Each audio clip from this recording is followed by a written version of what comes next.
Suspense.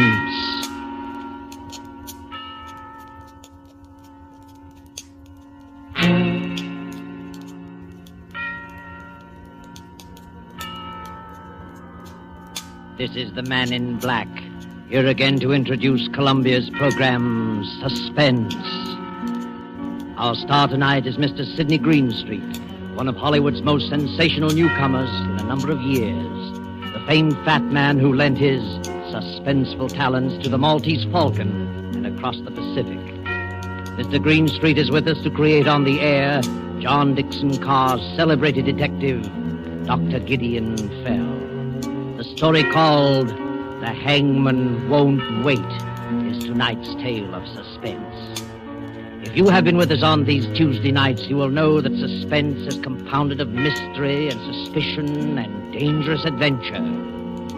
In this series are tales calculated to intrigue you, to stir your nerves, to offer you a precarious situation and then withhold the solution until the last possible moment. And so it is with The Hangman Won't Wait and Mr. Greenstreet's performance. We again hope to keep you in suspense.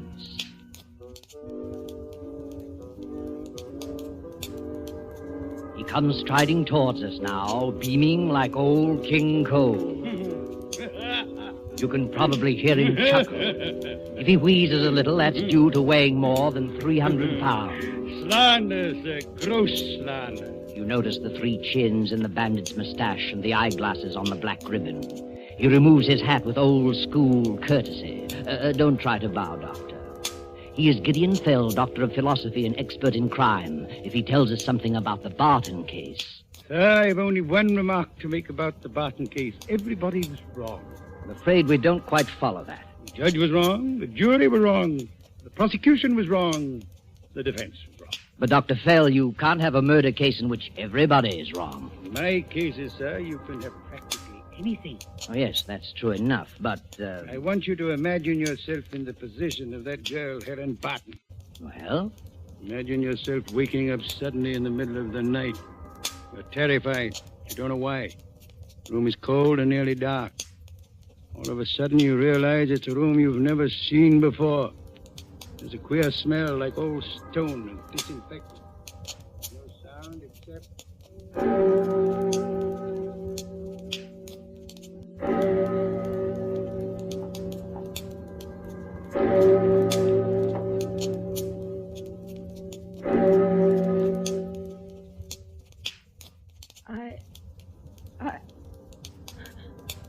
What is it?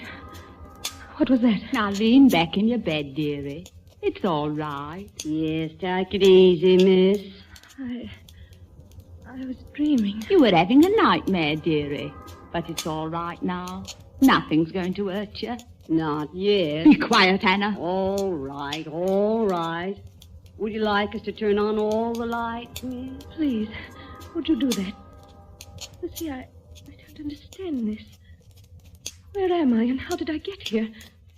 And who are you? Now, don't start that all over again, please. Start what all over again? Saying you've lost your memory and don't even know what your name is? Are you insane? Of course I know what my name is. I'm Helen Barton. Ah. But it's all I do know. Where am I? Why on earth is it so cold? Well, that's not unusual, you know, for England in the middle of December. Did you say December? That's right, dearie. 18th of December. You're fooling me. You're playing a trick on me. My head feels queer and I want to start crying, but I won't. It's not December, it's the end of August. I was going up to see Philip. Oh, that's it. I was going up to see Philip. Philip? Philip Gale, the man I'm going to marry. Be quiet, Anna. And don't turn on these lights yet. She's having us on. Anna, this child's shaking all over. And so help me, she don't know where she is. Listen, dearie. I'm going to sit down on the bed beside you.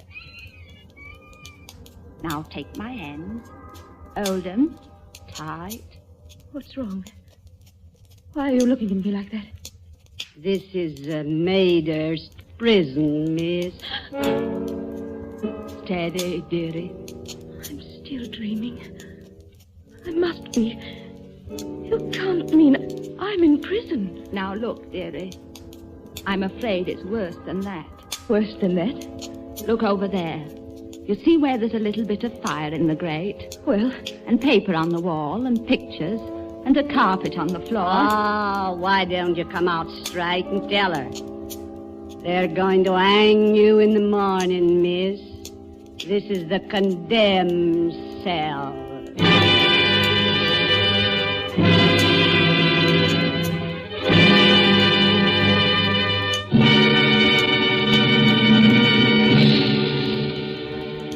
With sudden shock, the prison clock smote on the shivering air.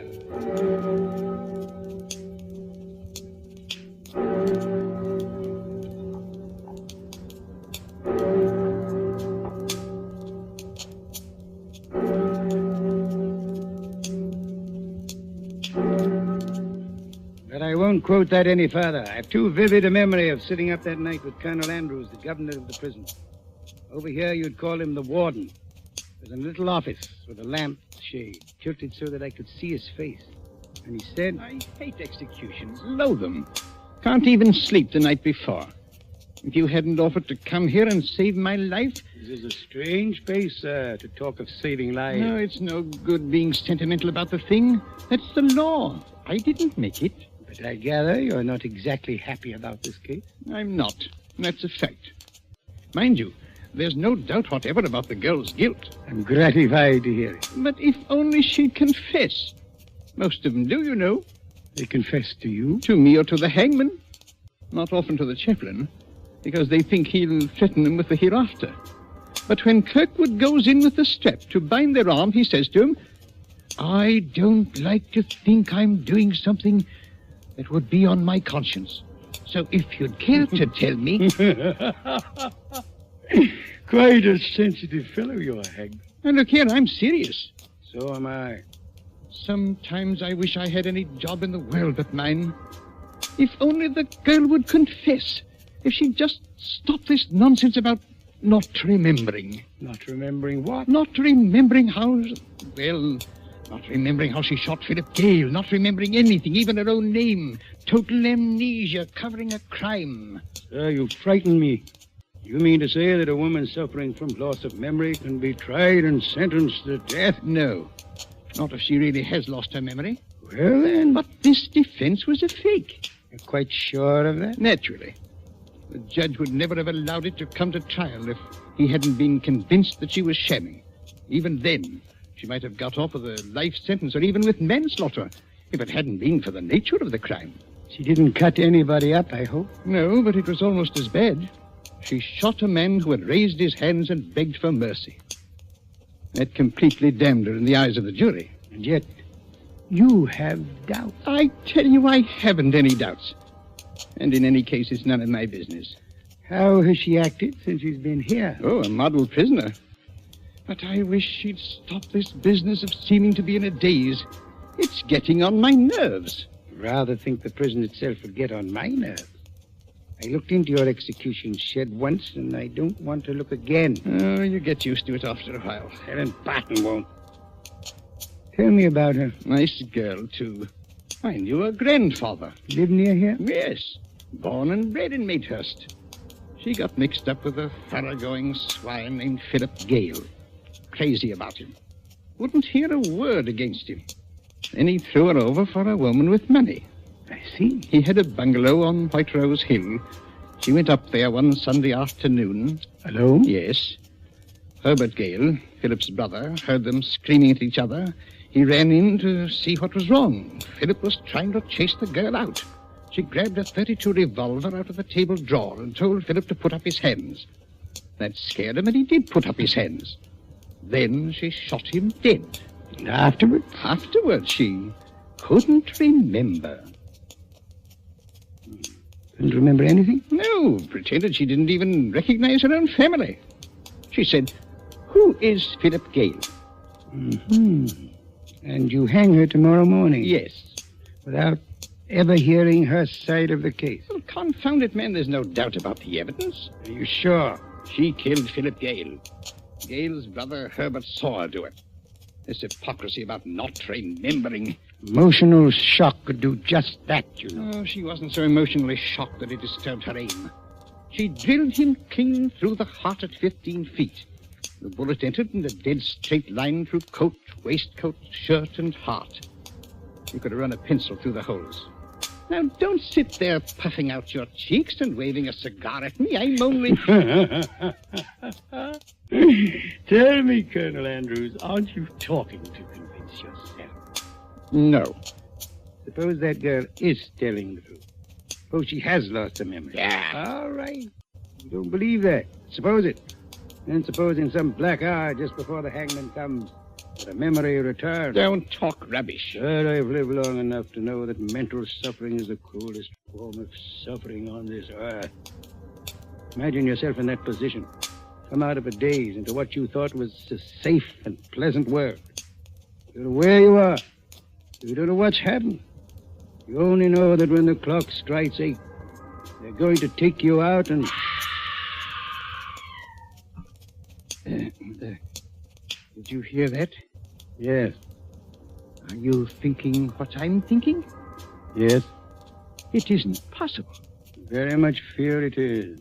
Sometimes, you know, we have to use drugs. Drugs? Yes. When we take them to the execution shed. It's only a short distance, and we try to get it over in a matter of seconds, but sometimes they can't walk. Yes? What is it? Beg pardon, sir, but I thought I'd better get you, or the doctor, or the chaplain, or both. Oh, what's the matter with you men? You're as white as a ghost. Can't help that, sir. I've been a warder at this place for a matter of 15 years, but I never knew anything like this. It's the, upstairs room, I suppose, Miss Barton? Yes, sir.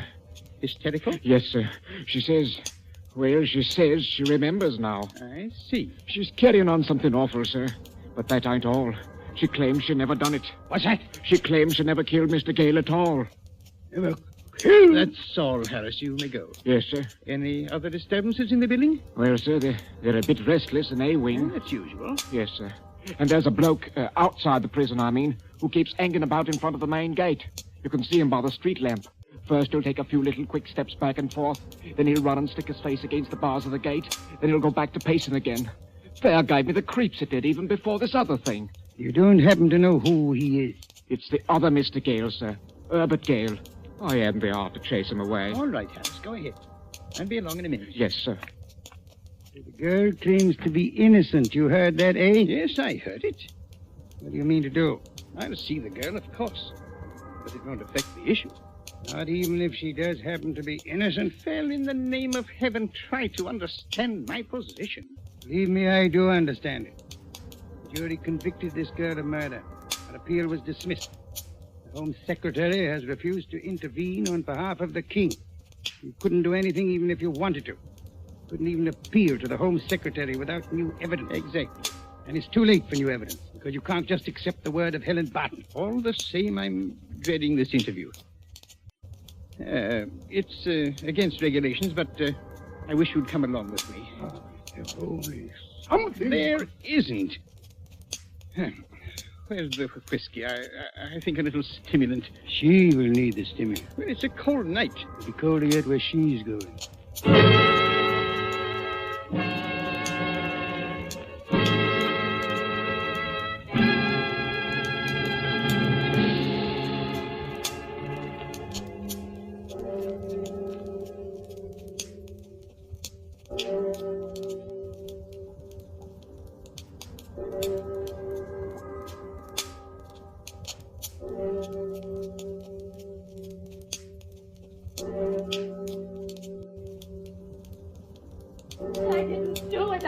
I didn't do it. Steady, miss. It's all right, dearie. The governor and the big stout gentleman believe you didn't do it. Oh, no, they don't. You needn't try to fool me. Look at them over there in the corner whispering. She's lying. I heard that. You said, Phil, she's lying, but I'm not lying. I'm not. Miss, you've got to pull yourself together. And have a nice breakfast. What would you like for breakfast?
the Man in Black. Here again to introduce Columbia's program, Suspense. Our distinguished star this evening is the stage and screen favorite, Mr. Paul Lucas, whose performances in The Lady Vanishes and in the stage production The Watch on the Rhine you will recall with pleasure. Tonight's tale of suspense is a story by John Dixon Carr, Fire, Burn, and Cauldron Bubble. If you've been with us on these Tuesday nights, you will know that suspense is compounded of mystery and suspicion and dangerous adventure. In this series are tales calculated to intrigue you, to stir your nerves, to offer you a precarious situation and then withhold the solution until the last possible moment. And so with Fire, Burn, and Cauldron Bubble, and the performance of Paul Lucas and the other members of our company, we again hope to keep you in...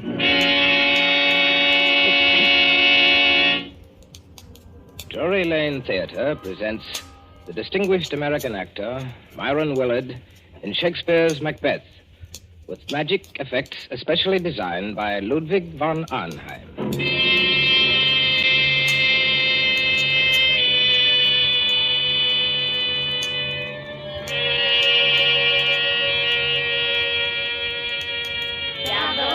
Double, toil and trouble, fire, burn, and cauldron bubble.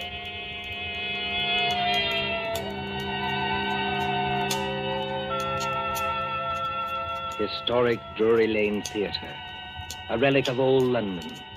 On this site, in the cramped and crooked lanes of Aldwych, there has been a playhouse since Nell Gwynn sold oranges in the pit. The present theatre, though modernized, is heavy and darkened with time.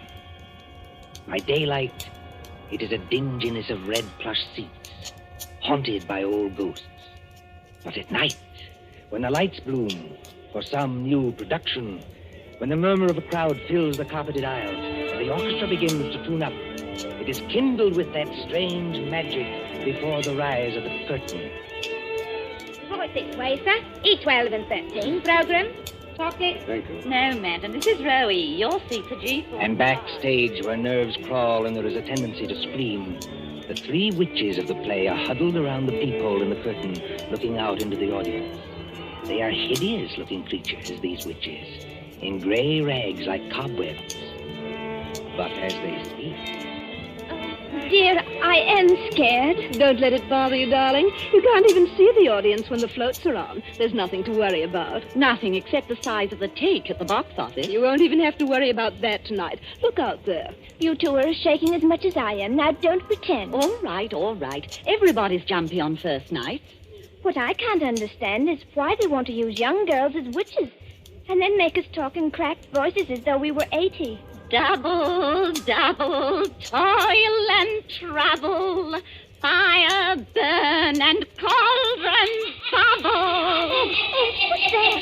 Katie, darling, it's only one of the ghost effects. You've been hearing it for weeks at rehearsals. I will say this for Myron Willard, as an actor and a manager, too. He's the first one who's ever had a real professional magician to do the ghost effects for this ham show. Oh, Ivy, Celia, look there. Where? Out in the audience in the second upper box on the left-hand side. Oh. Don't you see the woman who's just coming in? Yes, I can see her. Not a bad-looking bit of goods for her age. What about her? But that's Marcia Blair. Marcia Blair? You don't mean you've never heard of her? I can't say I have either, if it comes to that. Move over, Ivy. Give us a squint. Marcia Blair used to be Mr. Willard's leading lady. She was a very great actress 15 years ago. Oh, 15 years ago. She's had a terribly romantic history. Well, she's made lots of money and retired from the stage. Then she married some horrible no-good, and... Did you see that tall gray-haired man standing beside her? Well, he doesn't look much like a no-good. That's not the man I mean, Celia. That's Howard White, her second husband. Oh. They say he loved her for years and followed her about and practically worshipped her. But she was married to this no-good and wouldn't get a divorce. Then the no-good died, I suppose. So Marcia Blair and her faithful Howard got married. Yes. I remember reading in the paper that they've been married 1 year tonight. I expect they're very happy. Well, I'd be happy, too, if I had a mink coat and a string of pearls like that. Well, you've got to admit she's beautiful. All right, Katie, if you say so. I used to go and see her act when I was a little girl. She was kind of an idol. I wonder what they're saying to each other up in that box now. I wonder what they're saying.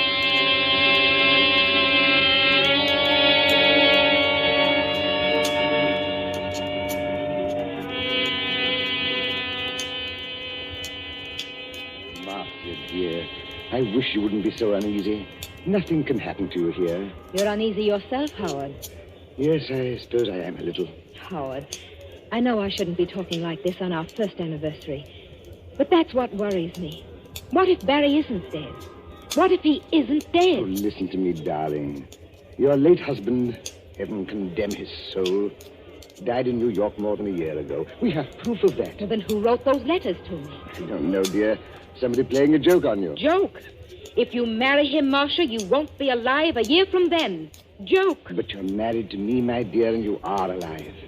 Shall I quote you something from another play, Howard? Well? The Ides of March are come. I, Caesar, but not gone. And it's still 2 hours. 2 hours to the time we were actually married. Oh, look here, dear. This is carrying an obsession too far. It would be just like Barry to wait until the last moment, just to make it worse. You knew him. Yes, I knew him. He was a genius. I suppose so. As a mere businessman, I never quite understood this theatrical temperament, except yours, of course. Barry was a greater actor than Myron Willard will ever be. Barry could play anything, from a Cockney to King Lear. His skill at makeup wasn't merely good. It was terrifying. Oh, Howard, I am frightened. Suppose he's managed to get close to us tonight, and yet we can't see him. Well, the music started, Marcia.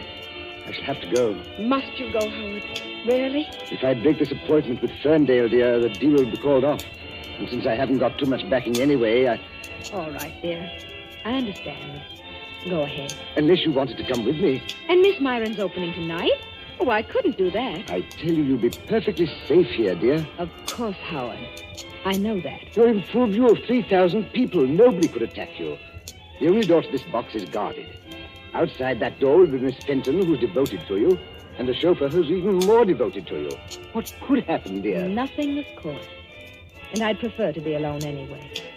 Yes, I rather guessed that. Oh, that. please, dear. It's just that I can't endure anybody being with me when I'm watching a great play. But that doesn't include you, darling. Then, if you'll accept these, madam, in honor of our first anniversary... Oh, Howard! Well, they're lovely.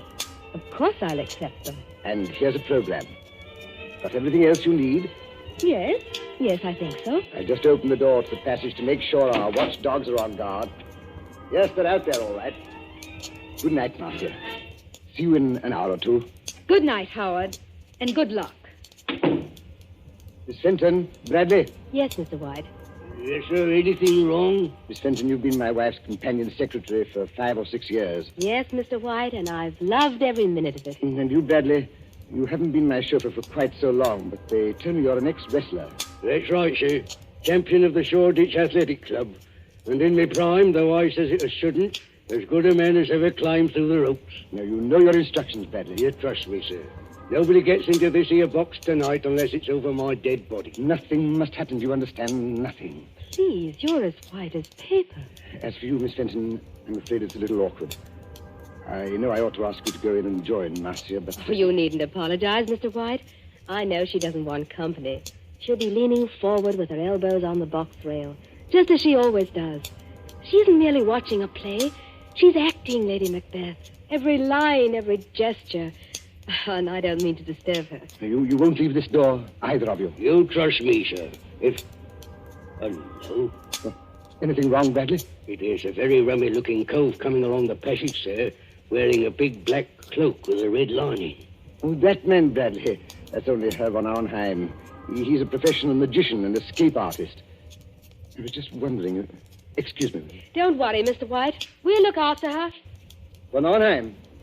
I say Von Arnheim. Thou canst not say I did it.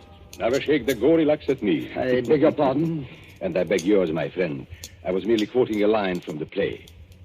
You are not leaving the theater. Surely not walking out on Macbeth. I'm afraid I've got to. Oh, that's a pity, my friend. You will miss some of my best effects, to say nothing of Shakespeare's. when Banco's ghost appears at the table. I don't want to hear any more about ghosts, thanks. Banco's or anybody else's. I imagine you mean your wife's late husband. You've heard about it, then? Yes, your wife has told me a good deal.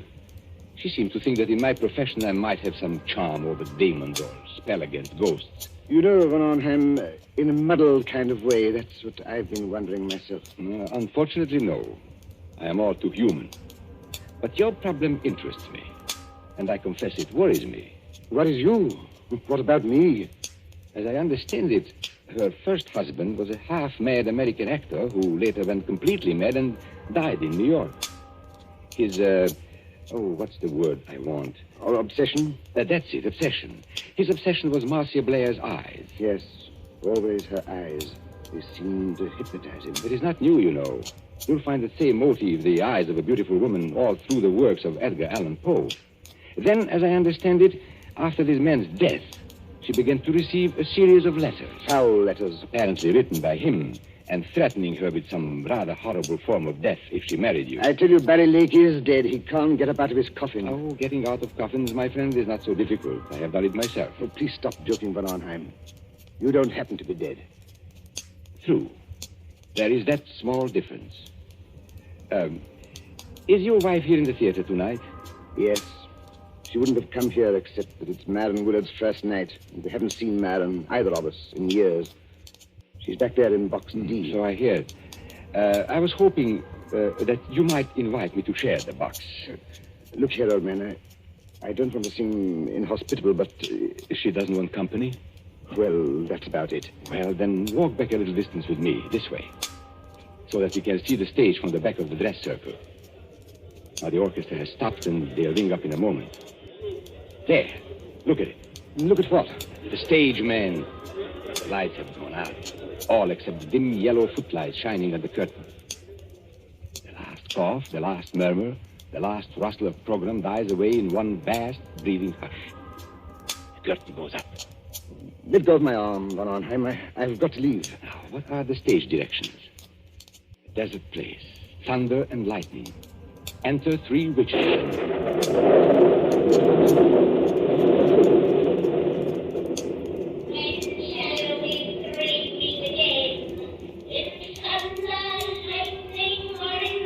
When, indeed, I wonder.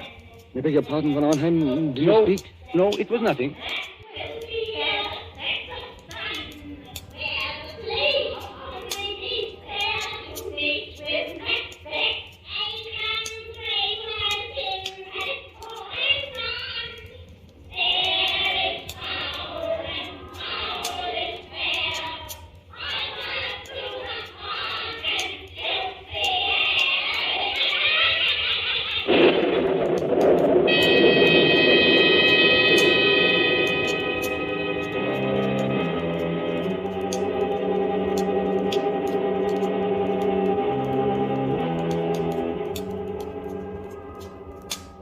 London newspapers for that year 1936, you may read how Myron Willard triumphed at Drury Lane as Macbeth.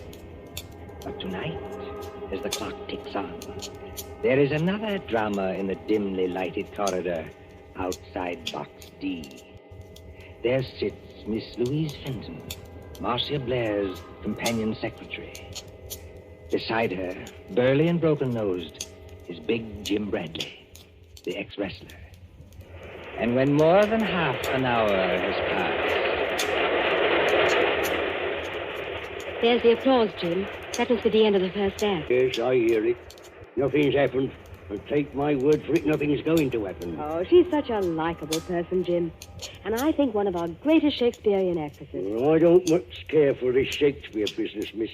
You give me a good movie with gangsters in it. It's my style. Oh, you don't understand, Jim. I've seen her as Juliet, as Rosalind, as Portia, in our own drawing room without any props. I've heard her as Lady Macbeth, too. You should see her eyes. Her eyes, miss? Yes, you should see her eyes when she delivers that speech. The raven himself is hoarse that croaks the fatal entrance. Hey, miss, look there. What is it? That foreign-looking cove in the black cape, coming along the passage now. Easy. I beg your pardon. You are Miss Louise Fenton, aren't you? Yes, my name is Fenton. What is it? I am Ludwig von Arnheim, a friend of Mr. White's. And I must see Marcia Blair at once. No, you don't, Governor. You're not going in there. Why not? Because nobody goes in there. Not if it was the king himself. That's orders. Now listen to me, both of you. When the lights went on, I happened to be looking at box D from the other side of the theater. And I think there is something wrong. But there can't be anything wrong. Jim Bradley and I have been sitting here the whole time. Except, of course... Except when? Well, except when I went in there for a few seconds. You went in there, Miss Fenton? May I ask when that was? Well, it was after Mr. White had gone and just before the play started. I went in to ask if she wanted anything. She said she didn't, so I came out again. And Bradley's been with me all the time, except when he went to get a drink of water up the corridor. That's as true as gospel, Governor. One moment and listen to me. Marcia Blair is leaning forward across the railing of the box. Oh, but that's nothing, Herr von Arnheim. That's the way she always is. Does she always fall forward with her arms held straight out and her head down on her arms? You better be careful, miss. It's a trick. Trick? Why not open the door and see for yourselves? Would that do any harm? No, I suppose it wouldn't, but... Oh, there must be some mistake. We haven't heard a sound from in there. There couldn't be anything wrong. You open the door, Miss Fenton. I'm going to hold tight to this gentleman, just in case. Quiet, please. Quiet. What is it, miss? Walk in there with me, both of you. Please go casually, as though nothing were wrong. We don't want to attract attention. Now. Oh, Herr von Arnheim. There's blood all over her face. Yes. And don't begin screaming again, Miss Fenton, when I tell you she's dead. Bradley? Yes, sir? Pick Miss Blair's body up and carry her out into the corridor. In another minute, we'll have the whole theater wanting to know what's wrong. All right, sir. You win. But what about the people in the other boxes? Won't they see? They've gone down to the bar to get a drink. They won't see anything. Hurry. She ain't no lightweight, the poor lady ain't. Steady does it. Hold the door open. That's got it. Now, close the door. Shall I put her down on the floor, Governor? Yes, better do that. I never took those threats seriously. That's what I blame myself for. And if something did happen, well, I thought he'd attack her. I never thought he'd hide away across the theater and fire a shot. And you were quite right, Miss Fenton. Marcia Blair was not shot. She wasn't shot. No, take a look at the wound. Oh, I can't look at it. She was stabbed. Stabbed through the right eye with a narrow, sharp blade, which entered her brain and killed her instantly. Not a pretty death, but a quick one. You seem to know a lot about this, Governor. Perhaps I do, my friend, and perhaps I can guess a lot more. You mean somebody stood out there and threw a knife at her? Like a ruddy music hall turn? No, I don't mean that either. There's no knife in the wound and none in the box. The murderer took it away. Took it away? Exactly. Herr von Arnheim, please wait. You're not saying someone climbed up from outside, 20 or 30 feet from the floor, and stabbed poor Marcia in full sight of 3,000 people? That, Miss Fenton, is what the evidence seems to indicate. But it's impossible. Yet it happened. There is Marcia Blair's body. What's that? Oh, it's the warning bell for the second act. People will be coming back here any minute. What are we going to do?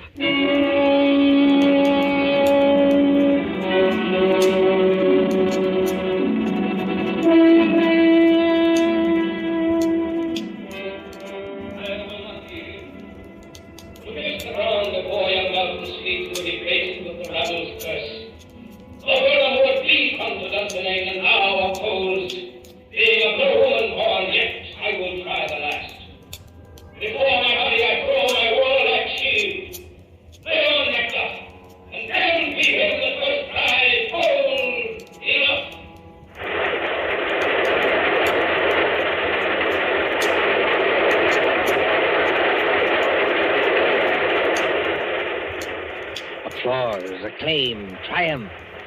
Myron Willard as Macbeth. Helen Gale as Lady Macbeth. Magical effects by Ludwig von Arnheim. Very few persons knew that there is a dead woman in the theater. But at the end of the play, it is a different story.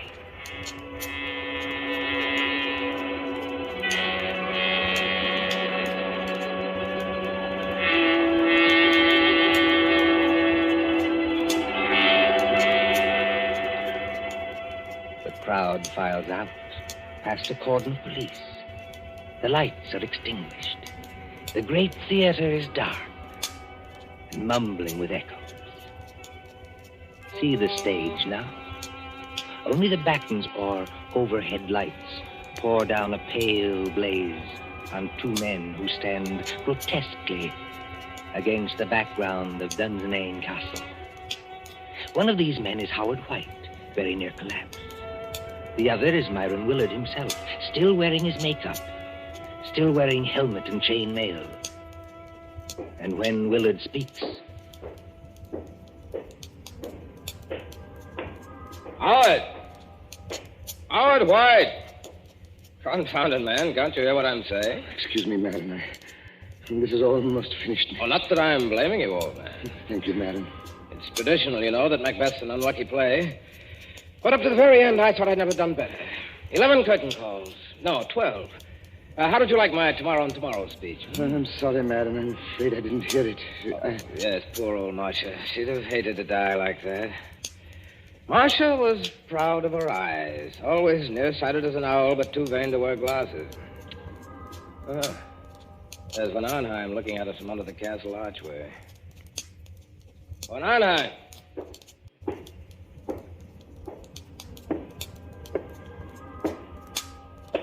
Did you call me, my friend? You're rather difficult to recognize under all that Macbeth makeup. Yes, I was just thinking the same thing. Never mind that. Where are the police now? At the moment, Mr. Willard, the police are in your dressing room. They are using it for questioning. No reception tonight, of course. No, but I thought you might be interested in 2 items of information that police have just discovered. Go on. We had a fairly full house tonight, I believe. Fairly full. Every seat was reserved. Reserved, yes, but not occupied. I don't follow you. 1 box on the ground floor, box E to be exact, was empty. Reserved and paid for, but empty. And box E, oddly enough, was just underneath the one occupied by Marcia Blair. Well, all the same, I still don't see quite what you're... Now, our next item of information comes from an usher. An outside eye seat in the stores, very close to that empty box, was occupied by a very curious stranger who arrived late in the dark and slipped out again by a nearby exit a few minutes afterwards. Just one moment, Von Arnheim. Are you saying the stranger climbed up and attacked Marcia in full view of the audience? No, my friend. The murderer did not approach from that direction. Then he must have reached Marcia through the door, guarded by Bradley and Miss Fenton? No, not from that direction either. Confound it, man. It must have been one way or the other. Not necessarily. Tell me, Howard, don't you think I've got enough troubles already without this nightmare on top of it? Herr von Arnheim. Herr von Arnheim. You must take it easy, Miss Fenton. You must not excite yourself. Have the police Yes. been... Look, you've got to help me. They won't believe me. They won't believe the young lady, sir, and that's a fact. I've tried to help her all I can, but there's things I can swear to and things I can't. You see, I did go into that box. Oh, just for a couple of seconds, I admit it. But no other person went in or could have got in. So they say, or at least they're hinting that I killed her. But I swear I never touched her. Who was questioning you, Miss Fenton? Inspector Grimes or Sergeant Blake? I'm not sure. The sergeant, I think. Then I shouldn't worry if I were you. Inspector Grimes knows better. He's guessed, in fact, exactly what I have guessed. You seem on rather familiar terms with the police, my friend. I am, Mr. Willard. I am. Anyone who practices escapes from handcuffs, sacks, chests... And stage boxes, perhaps. Stage boxes, if you insist. Excuse me. Isn't that Inspector Grimes in the wings now? Yes, and he's nodding his head. Then I can tell you, I think, what you want to know. Well, if you do happen to know anything, it's your duty to speak up. Poor Marcia seems to have had some ridiculous idea that her former husband, Barry Lake, was still alive. Her fears weren't justified, of course, and she wasn't killed by any dead husband. I beg your pardon. Her fears were justified, though not quite in the way she believed. And she was killed by her husband. Then Barry Lake is still alive. No, Barry Lake is dead. You don't mean Marcia was really killed by a ghost? No. I mean she was killed by her devoted second husband, Mr. Howard White. Here, stop. You hear what they say? That's not true. It's a slanderous statement. I'll have you in court for it. Everybody knows how devoted I was to Marcia. Your devotion, my friend, was devotion to her money. And your business affairs have been shaky for a long time. That's not true, and you can't prove it. Marcia Blair was inclined to be, shall we say, a little close-fisted with money. It's true anyway. It's a lie. Willing to marry him, but Mr. Howard White knew he'd never touch a penny unless he killed her. He wrote the letters himself. Herr von Arnheim, He can't be guilty. She was alive after he left the box. He wasn't anywhere near her when she died. Perfectly correct, Miss Fenton. He wasn't there, and yet he killed her. Exactly. But you and Bradley can supply the clue that will hang him. Me, sir? I don't know nothing. No, I don't either. I think you do if you'll put your mind to it. Do you remember what Howard White said to her just before he left the box? Yes, he said, "Good night, Marcia. See you in an hour or two." And she answered, "Good night and good luck." No, I mean just before that. Well, there wasn't anything. You see?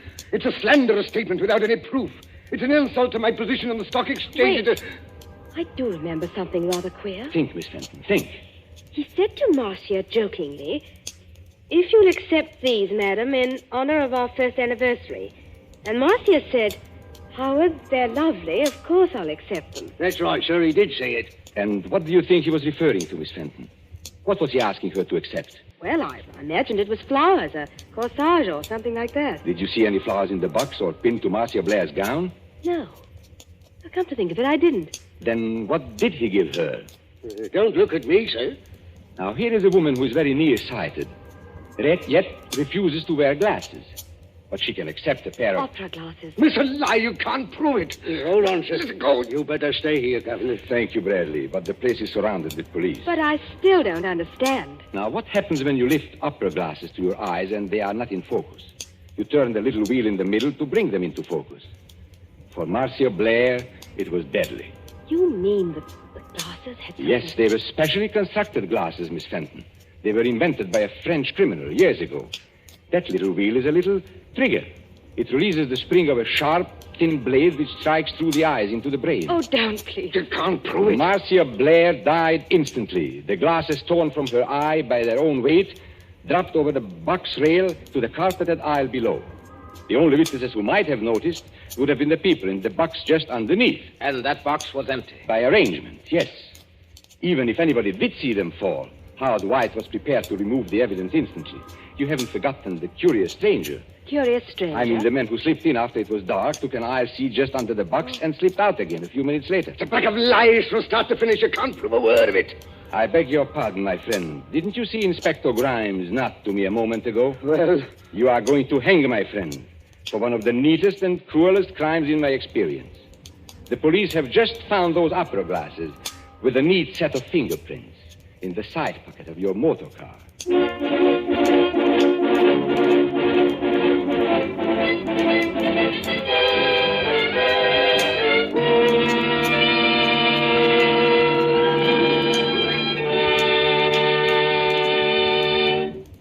And so ends Fire Burn and Cauldron Bubble, starring the distinguished actor Paul Lucas. Tonight's tale of suspense.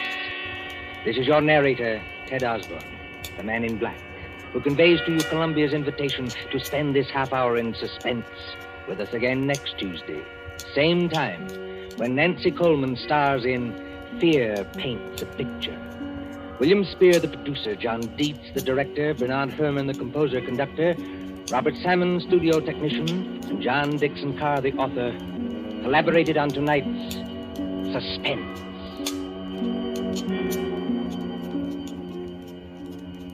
This is the Columbia Broadcasting System.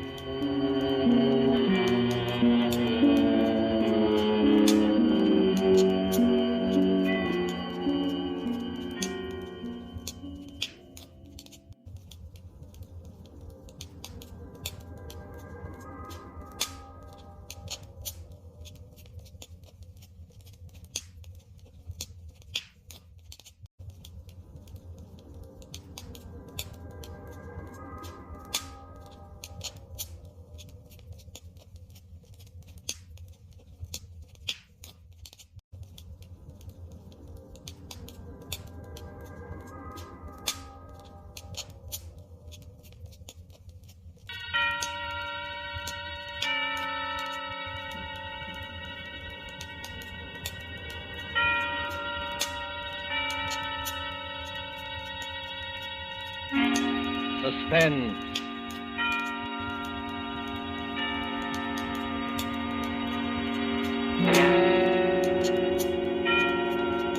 This is the man in black, here again to introduce Columbia's program, Suspense. Heading our starring Hollywood cast this evening is Mr. Richard Dix, who appears as a United States naval officer who found himself in a remarkable predicament on what should have been an uneventful flight from New York to Philadelphia. As fellow passengers aboard the airliner are Miss Gail Page as a girl named Monica, and Mr. Montague Love, who plays that aged and domineering millionaire Silas Naylor. A story by John Dixon Carr called Death Flies Blind is tonight's tale of suspense. If you have been with us on these Tuesday nights, you will know that suspense is compounded of mystery and suspicion, dangerous adventure. In this series are tales calculated to intrigue you, to stir your nerves, to offer you a precarious situation, and then withhold the solution until the last possible moment. And so it is with Death Flies Blind and the performances of Richard Dix, Gail Page, Montague Love, and our other players, we again hope to keep you in suspense.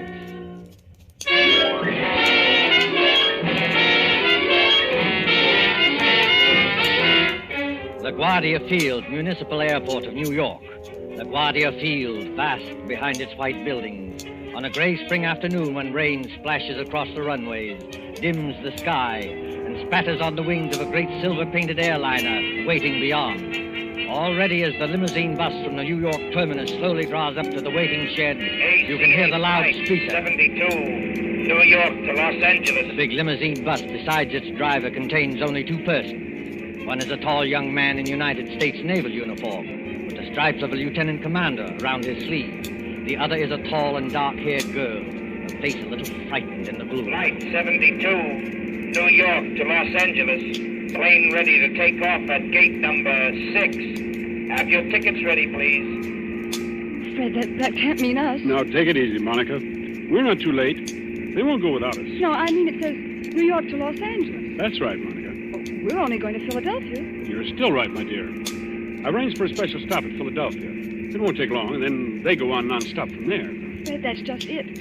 Who's going on from there? Oh, you'd be surprised. This airport bus must hold 20 people, but there's nobody in it except ourselves and the driver. Who's going on to Los Angeles or anywhere else? I was going to tell you about that, Monica. All right, miss. All right, sir. Hop under that shed and out the door on the other side. Oh, got your tickets ready? Yes, I've got them. All set, Monica? The rain is certainly coming down. Do they take off when it rains like this? Oh, miss, a little rain don't bother them. What does bother them is unsettled weather at other places. You mean it's perfectly safe? They never take off, miss, unless it is safe. You better hurry up now.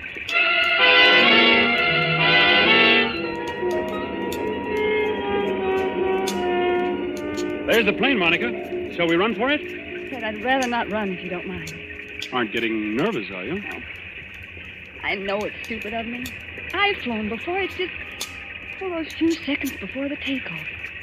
You're moving and the motors have been idling. All of a sudden they start to roar. The plane races ahead and the roar gets louder and suddenly you think, am I ever going to get down alive? Now look here, my dear. I'm sorry, Fred. There's nothing to worry about, you know. Of course not. I'll be good. It's just this dismal day and a ghostly bus without any passengers. Fred, look. Where? At the plane. They've got all the windows covered inside with little gray curtains. Oh, that's all right, Monica. It's only a wartime measure. Wartime measure? Yes. You must keep those curtains closed for some minutes after taking off and before landing, so no one can make maps or take pictures of our airports. Anything could happen up there, couldn't it? No. And what's more, if you're worried about your fellow passengers, look over your shoulder. Well, there are some people coming through the gate. Yes, you see the little gray-haired man with the big fellow on each side of him? The secretary dashing around him like a destroyer in a convoy? You know, I've seen that gray-haired man somewhere before. You've seen his picture. That's Silas Naylor, the third richest man in the world. Those two big fellows are his bodyguard. Does he need a bodyguard? Well, not more than most of us, I imagine. Fred, I don't like it. Oh, nonsense, my dear. Come on now, up the steps of the plane. Give your name to the air hostess at the door. That's it. Good afternoon, miss. May I have your name, please? I'm Monica Vale. You're the air hostess? That's right, Miss Vale. Take any seat you like. And you, sir? Onslow, Lieutenant Commander Fred Onslow. Oh, yes, Commander. We've had instructions about you. Happy to have you with us, even if it's only as far as Philadelphia. Thank you. May I take your overcoat or your briefcase? Only the overcoat, please. I'll keep the briefcase. Fred, look there. What is it now? That man you called Mr. Naylor's secretary. Light-haired man, rather good-looking. He's sprinting towards this plane as fast as he can run. Well, you'd better be careful on that slippery surface. He certainly has. Look out, man. Look out, man. Watch your step. Look out. Well, are you all right? Here, let me help you up. I'm all right, thanks. Perfectly all right. Air hostess. Yes, sir. My name is Michael Shepard. I'm Mr. Naylor's secretary, and I think there must be some mistake here. Mistake, sir? Yes. When Mr. Naylor travels, he's in the habit of booking every seat in the plane to ensure privacy. Yet we seem to have 2 extra passengers. Well, I'm afraid that's my fault, Mr. Shepard. Indeed, sir. Then would you and the young lady be good enough to take some later flight? I'm sorry. I'm afraid I can't do that. No, and why not? Maybe I ought to explain, Mr. Shepard, that Commander Onslow had last-minute orders to join his ship. He and Miss Vale have priority as far as Philadelphia. Philadelphia? Must we stop there? Only for a few minutes, Mr. Shepard. This is outrageous. Mr. Naylor is traveling, in a sense, on government business. Well, so am I, old man. The Navy often does. That doesn't alter the principle of the thing. I don't want to seem ungracious, you understand. Mr. Naylor is always glad to help our brave soldiers and sailors. For the love of Mike. Now, choir will now sing hymn number 242. Now the But this time you've gone too far. I shall appeal to Mr. Naylor himself. Mr. Naylor? Mr. Naylor? Yes, Mr. Shepard, I can hear you. What is it? This naval officer, sir, and the young lady. Oh, I know, Shepard, I know. Isn't the plane big enough for all of us? I was only following your orders, Mr. Naylor. You asked for privacy. All right, Shepard. What I'm asking for now is less noise. The lieutenant commander in the Navy, eh? That's right, Mr. Naylor. Off on another fishing trip, I suppose. That's just exactly right, sir. Ever have dyspepsia? No, never. Well, I have. 20,000 a year I pay doctors. And what do they give me? This stump. I'm not surprised you got priority, Commander, but I am a little surprised about the girl. She's my fiancée. Mr. Naylor, Miss Vale. Meet the rest of my family. These 2 bruisers here, including the one with the mouth organ, are my bodyguard, Mr. Cohen. I'm pleased to meet you, Commander. How do you do?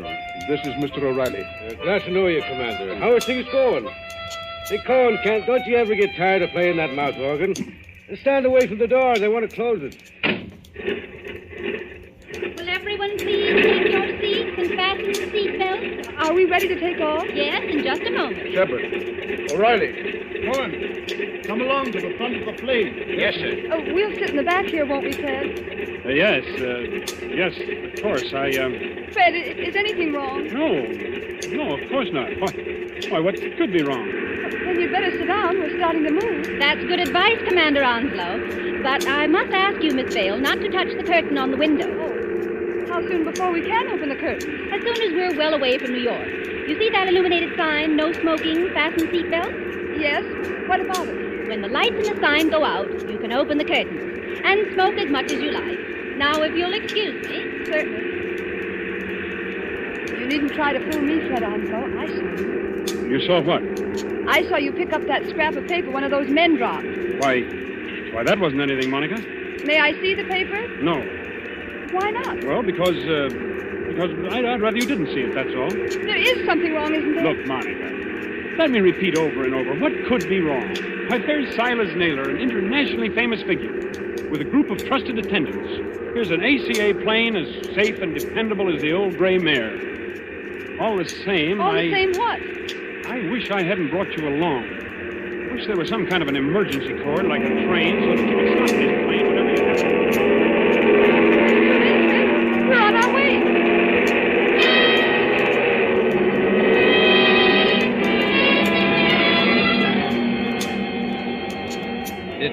minutes, 30 minutes, 40 minutes. The great silver plane throbs against dead quiet. It's warm and stuffy in the cabin despite the hissing ventilator. Dim white reading lamps shine down on a double row of cushioned chairs along one side and a single row of cushioned chairs along the other. Ahead, above the closed door to the pilot's control cabin, the red glowing sign still warns against opening those curtains. Aft in the plane sits Commander Onslow, his eyes fixed on the clock under that illuminated sign.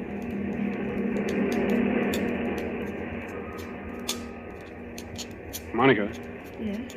What? it's not exactly all right. Fred, why do you say that? Because we should have been in Philadelphia 5 minutes ago. At least we should have been circling over the field. And we're not? No. But we're still 10 or 12,000 feet up if the pressure on my eardrums count for anything. And traveling like a bat out of Hades. Weather's delaying us, I guess, huh? Maybe it is. It's awfully bumpy, isn't it? Yes, a little. Makes you gasp for breath and your stomach turns. Oh! That was a bad one. Not getting airsick, are you? I don't think so. I wish I had some of that chewing gum they give you. Ring for the air hostess. She'll bring you some. I did ring the bell, Fred, and there's no answer. Oh, she's busy in the pantry back there, that's all. She didn't hear you. Here, I'll get you some gum. No, wait, I'll go. Sure you're all right? I want to powder my nose anyway. Besides, you're going to have company. Our Mr. Shepherd is weaving along this aisle as though he didn't like air pockets either. Well, thank the Lord one of that party's awake up there. I thought they were all dead. Don't say that. Say what? Dead. A spooky plane with everything so quiet and dead itself. Remember how the pilot walked through a while ago and looked around and walked right back to the control cabin again? No, I didn't notice him. Oh, that's what I mean. It was like a ghost. I'll be right back. Say, Commander Onslow. Yes, Mr. Shepard? Mind if I sit down? Not at all. Go ahead. Fact is, Commander, I want to apologize. Oh, that's all right. Forget it. I'm not such an ill-mannered guy as I must have sounded. It's no joke, you know, taking care of the chief. I've got to go ahead like a cyclone, so that everything will be quiet when he gets there. And it's a great responsibility, too. I can imagine. I go on these long trips. There's the chief, half asleep, and O'Reilly reading detective magazines and Cohen with his mouth organ. Doesn't that mouth organ bother the old boy? No, he likes it. Especially when Cohen plays the old square dances. Chief's a great man in his way. I was just wondering about that. Wondering what? Is it true? Stop me if I'm talking out of turn. Go ahead. We can trust the Navy. Is it true he's offered to design and build, at his own expense, a fleet of underwater cargo boats, submersible freighters, up to 5,000 or 6,000 tons? That'd do away with the submarine menace altogether? Where did you hear that? Oh, just rumor. Is it true? Yes, it's true enough. You see, Mr. Shepard, I'm one of the few people who believe that plan is practical. But there must be a lot of people who would like to see Mr. Naylor put out of the way. There are, Commander. Only they can't get at him. You're quite sure of that? Dead sure. Hitler himself isn't better guarded. Why, you could no more shoot or stab or poison the chief than you could... What was that? What happened? Monica? Is anything wrong back there? Well, it's all right, sir. It's only a noise in the pantry. We'll see to it. Monica, pull yourself together. What's wrong? It's that air hostess, Miss Lee. Well, what about her? She's lying back in the pantry among the broken dishes with her head all over blood. Somebody beat her over the head and left her there to die. Somebody? Yes.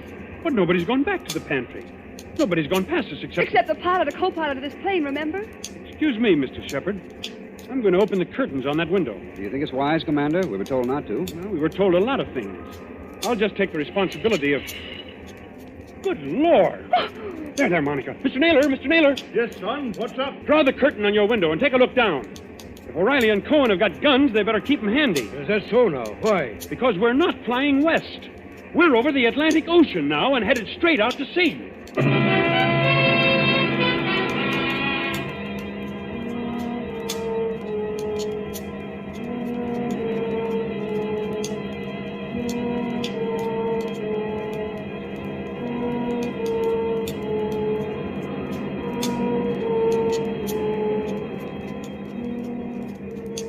Gray water, thin clouds.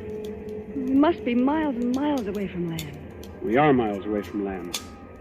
Does anybody here know anything about first aid? I do, Commander. I studied medicine in the old days. Then you better go back and look after the hostess. We'll join Mr. Naylor. Steady, Monica. Well, I'm all right. It's this horrible blind feeling, that's all. Air pocket, look out. See here, Commander. We're over the ocean. What the devil's going on here, eh? You're being kidnapped, Mr. Naylor. That's my guess. Kidnapped, did you say? Ah, come off it, Commander. We ain't as dumb as that. The pilot and the co-pilot of this plane are fakes.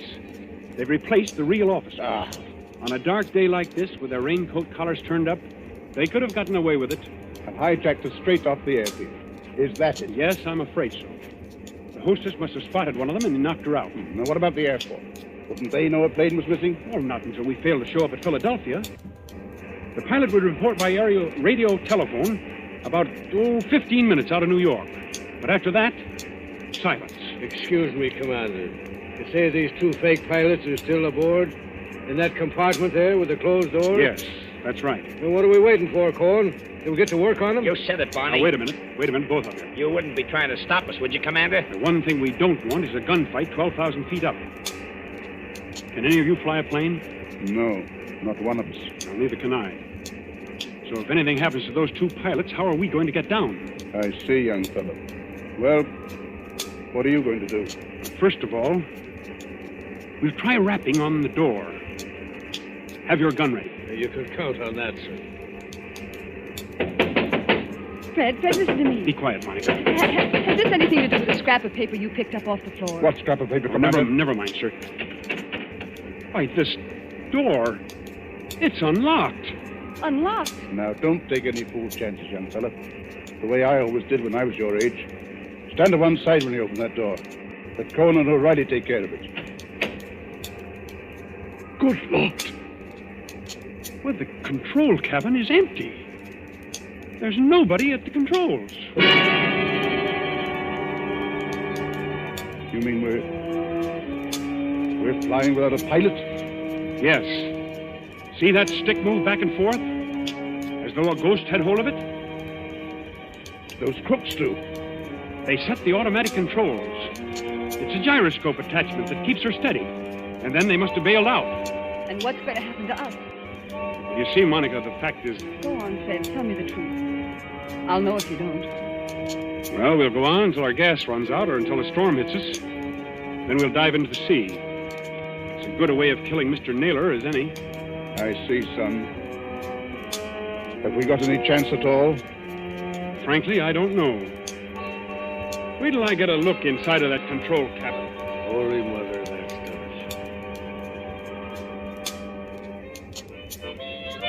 Cohen, stop it. Stop it! Yeah, Mr. Naylor? Stop playing that infernal mouth organ. Or if you must play it, play something cheerful.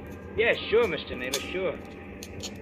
How long do you think it'll be before we... Quiet, Cohen. Here's the commander back again. Well, young fella. The radio telephone's out of order. We can't signal. Fred, what about those patrol ships? You said they're 200 miles out to watch for unidentified aircraft. Won't they see us? They've seen us already, I expect. They'll send for an Army fighter plane to investigate, but... Oh, what can it do? Yeah. Shoot us down, maybe, huh? That's fine. If only somebody could fly the plane. Well, nobody can, Skipper, so think of something else. See, Mr. Naylor, I was wrong. Wrong, son? About what? One of your party, and I can guess which one, dropped a torn piece of paper. There was a line of writing on it, probably the end of some instructions. Well? Those instructions ended... You should land just as your fuel fails at 7 o'clock a.m. You should land just as your fuel fails at 7 o'clock a.m. But that might not have anything to do with us, son. What made you suspicious of it? Because it was written in German. In German? Quiet, Cohen. I can't hear myself think. Okay, Mr. Naylor. I'm sorry. I thought the fake pilots were kidnapping you, maybe abroad. There's not enough fuel for that, is there? Well, if there's enough fuel for Los Angeles, then there's enough for Europe. Well, that won't work. They bailed out and left us to crash. Excuse me, sir. But it's getting black as pitch out there. I think there's a storm coming up. What happens when that hits us? Plenty, O'Reilly. Plenty. Yeah, well, I was afraid of that. If only somebody could fly this plane, I could navigate it. Navigate it? Yes. You have to learn aerial navigation in my business. With enough figuring, I might even set a new course and try the automatic controls on it. No, I don't dare handle the ship. Wait a minute.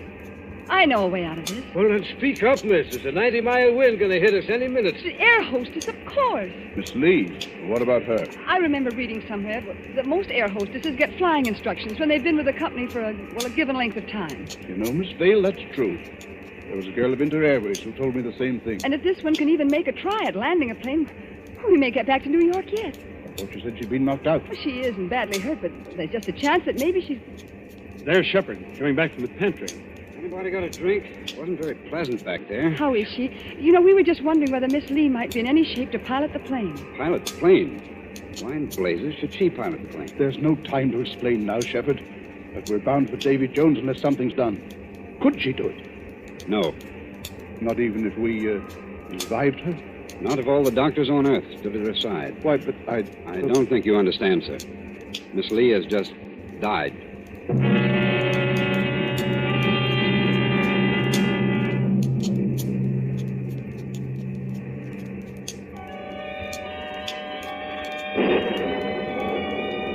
Thin singing of wind above the clouds, then storm with a white eye of lightning at the windows. Losing height, gaining it again, blown off her blind course, flung partway back again, always racing forward on a flight to nowhere. Late afternoon, evening, night, the steady throbbing of motors like a pulse beat inside the head. Towards morning, the storm dies away. In that dim cabin, there is exhaustion of nerves. The hands of the clock stand at 1:45 in the morning.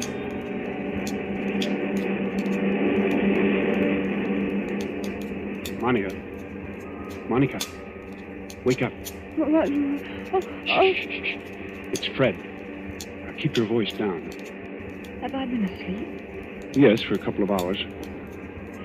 They say condemned criminals sleep on the night before their execution. Where are the others? I was a boy back home. They counted down. Father used to say to me, "Barney O'Reilly," says he, "did you ever see a banshee?" A banshee, says he, is the old woman that lets you know when you're going to die. Pipe down, you two. I'm sorry, Mr. Naylor. No offense, Chief. Can a man play a quiet game of solitaire without somebody yapping all the time? Black 9 on red 10. Listen, Monica, and listen carefully. My first idea was right after all. What are you talking about? There's somebody aboard this ship who can fly a plane. Shh. There is. I proved it by the automatic controls. Proved it how? If those controls had stayed as they originally were, the side winds would have blown us clear off our course. But we're still on our course. That shows that somebody's been sneaking in there and setting us right again when we do stray. Then you mean... I mean that we're headed for somewhere. We're being taken somewhere. But we may outwit this gentleman yet. Outwit who? Is somebody still talking back there? I'm sorry, Mr. Naylor. Monica's just waked up. None of us can feel very much like sleeping anyway. You're right, son. I admit it. Come up here and join me, will you? With pleasure. I think myself in this twice in this card game, but I still can't make it come out. Oh, what's the use pretending anyway? We know we're in for it. It's this waiting that gets you. Yeah, that goes for all of us, Mr. Naylor. What I'm dreading is the minute when those motors choke and go dead, and we start whirling down, down, down. What does it sound like, Commander, when motors conk out? I've never heard it, Mr. Naylor, but I imagine it sounds like... Listen. I imagine it sounds like that. We're losing height. I can feel it. Well, Cohen, I guess this is the payoff. Yeah, you said it. But look here, Mr. Naylor, we can't be out of fuel. Because it's too early. Look at the clock. It's only 5 minutes to 2 o'clock. I beg your pardon, old man. It's 5 minutes to 7 o'clock. 7 o'clock? Are you crazy? No. Haven't you forgotten the cross-ocean changes in time? By George, the commander's right. European time is 5 hours ahead of our time. If you don't believe me, just notice that it's getting daylight outside. I was thinking of that message. You should land just as your fuel fails at 7 o'clock a.m. Stand perfectly still, all of you.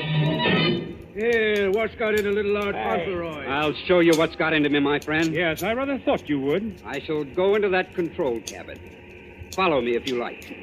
I shall sit down at the controls, and I shall bring this plane safely to the ground. Safely to the ground? Where? In Germany, of course. Germany? Don't pull a gun, Cohen. If you plug him, we're all done for. That is good advice, Mr. Cohen. I might add that we're getting closer to the ground every minute. For the love of... Do I take control? Yes, go ahead, but we're following you.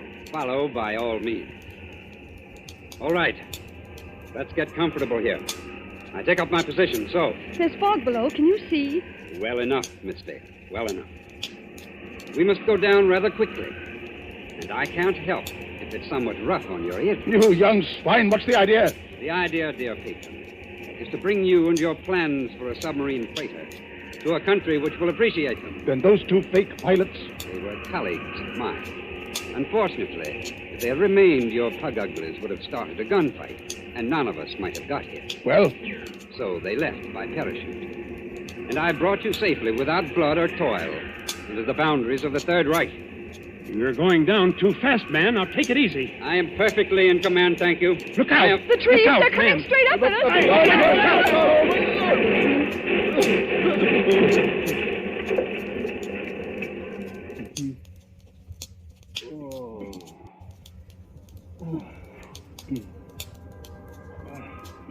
Are you all right, Monica? Are you all right? Yes. Oh, only a bit shaken up. We're all okay here, Skipper. Shall I give this guy the works now before they come to get us? No, don't shoot. Let him alone. That also is good advice. And now, my friends, my mission is ended. I stand up on the pilot's chair. I throw open this glass hatch. And to all Germany, to all the world, I cry. Dies ist das gestohlene Flugzeug im Begriff zu landen auf Feld Nummer 21. Heil Hitler! Well, strike me blind if it ain't another one. Yes, first Rudolph S. and now this bloke. What do you suppose they want over there? English. Why are you speaking English? Why, Cocky?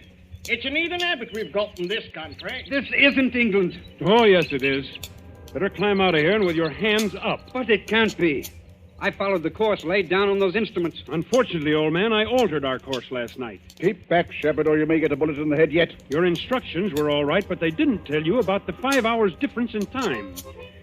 When we got to the right navigation point, I let the fuel out of the tanks and made you think we were landing in Germany.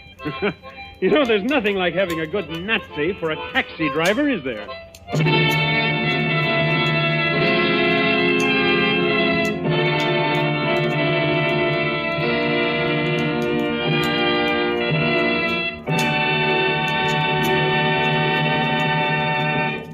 And so ends Death Flies Blind, starring Richard Dix with Gail Page and Montague Love. Tonight's tale of suspense. This is your narrator, the Man in Black, who conveys to you Columbia's invitation to spend this half hour in suspense with us again next Tuesday, same time, when Mr. Paul Lucas will star in the suspense play called Mr. Markham, Antique Dealer. Ladies and gentlemen, on the following Tuesday, May 18th, Mr. Charles Lawton and Miss Elsa Lanchester will be with us in one of the most famous of Agatha Christie's thrillers, The ABC Murders. William Spear, the producer, Ted Bliss, director, Lud Gluskin and Lucian Mahowick, the conductor and composer, and John Dixon Carr, the author, collaborated on tonight's Suspense.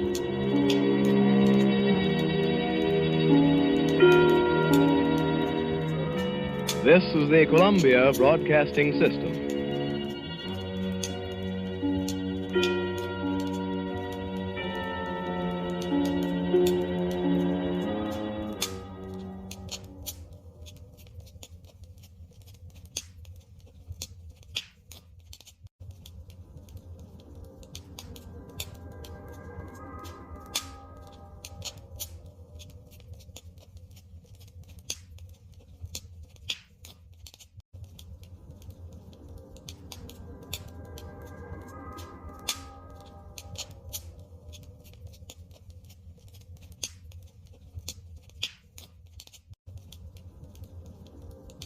Program of the world's outstanding thrillers, Suspense. Before we begin, the producer feels it incumbent upon him to reply herewith to the many inquiries concerning the solution of last week's story of the woman on the telephone called Sorry, Wrong Number. Due to a momentary confusion in the studio, an important line cue was delivered at the wrong time, and some of our listeners were uncertain as to the outcome of the story. For them, be it known that the woman, so remarkably played by Miss Agnes Moorehead, was murdered by a man whom her husband had hired to do the job. We should also like to announce that in response to many hundreds of requests, this suspense play will be repeated within a few weeks. And now, this is the Man in Black, here again to introduce our performance tonight of Suspense.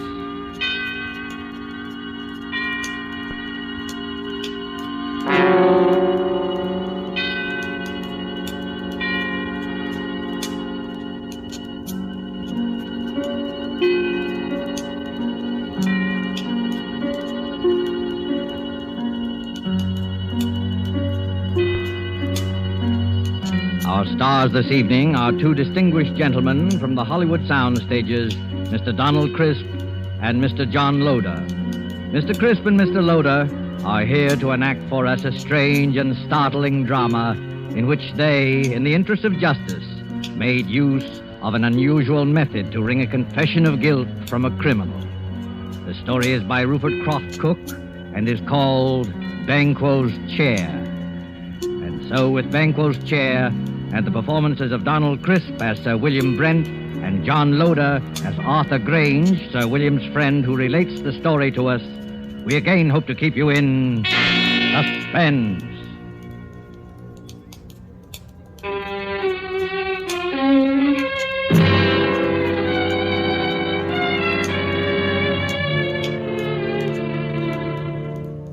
I would like you to look at this photograph. It's the picture of Sir William Brent, ex-head of the English criminal investigation. I knew Sir William well, and he always terrified me. Not in the sense that he was brutal or evil, he was none of that. But look at that cold face, particularly his eyes. When he looked at you, you flushed with guilt. Every misdeed you ever committed in your life floated over your face. A glance from him made you feel as if you were stark naked. He saw you with all your defenses down. Sir William was the scourge of criminals, coldly unemotional, utterly without fear or passion. He tracked them down mercilessly and never lost a case. There was no feeling in him, no pity, no hate, nothing but terrifying, cold intelligence. And he was deadly to everyone he went after. I'm going to tell you about his last case. A case that, well, even recalling it sends real shudders through me. I swear it's true. I saw it with my own eyes. I wish I never had. I witnessed it in all its dreadful details. One night at the club, about 11 o'clock, a boy came up to me. Telegram for you, sir. I ripped open the envelope and read the telegram.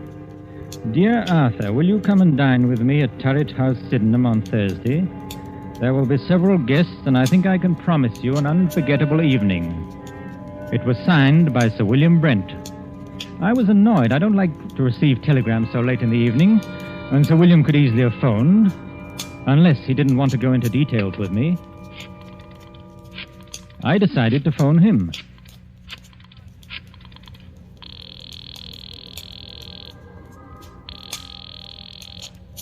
Hello? Hello?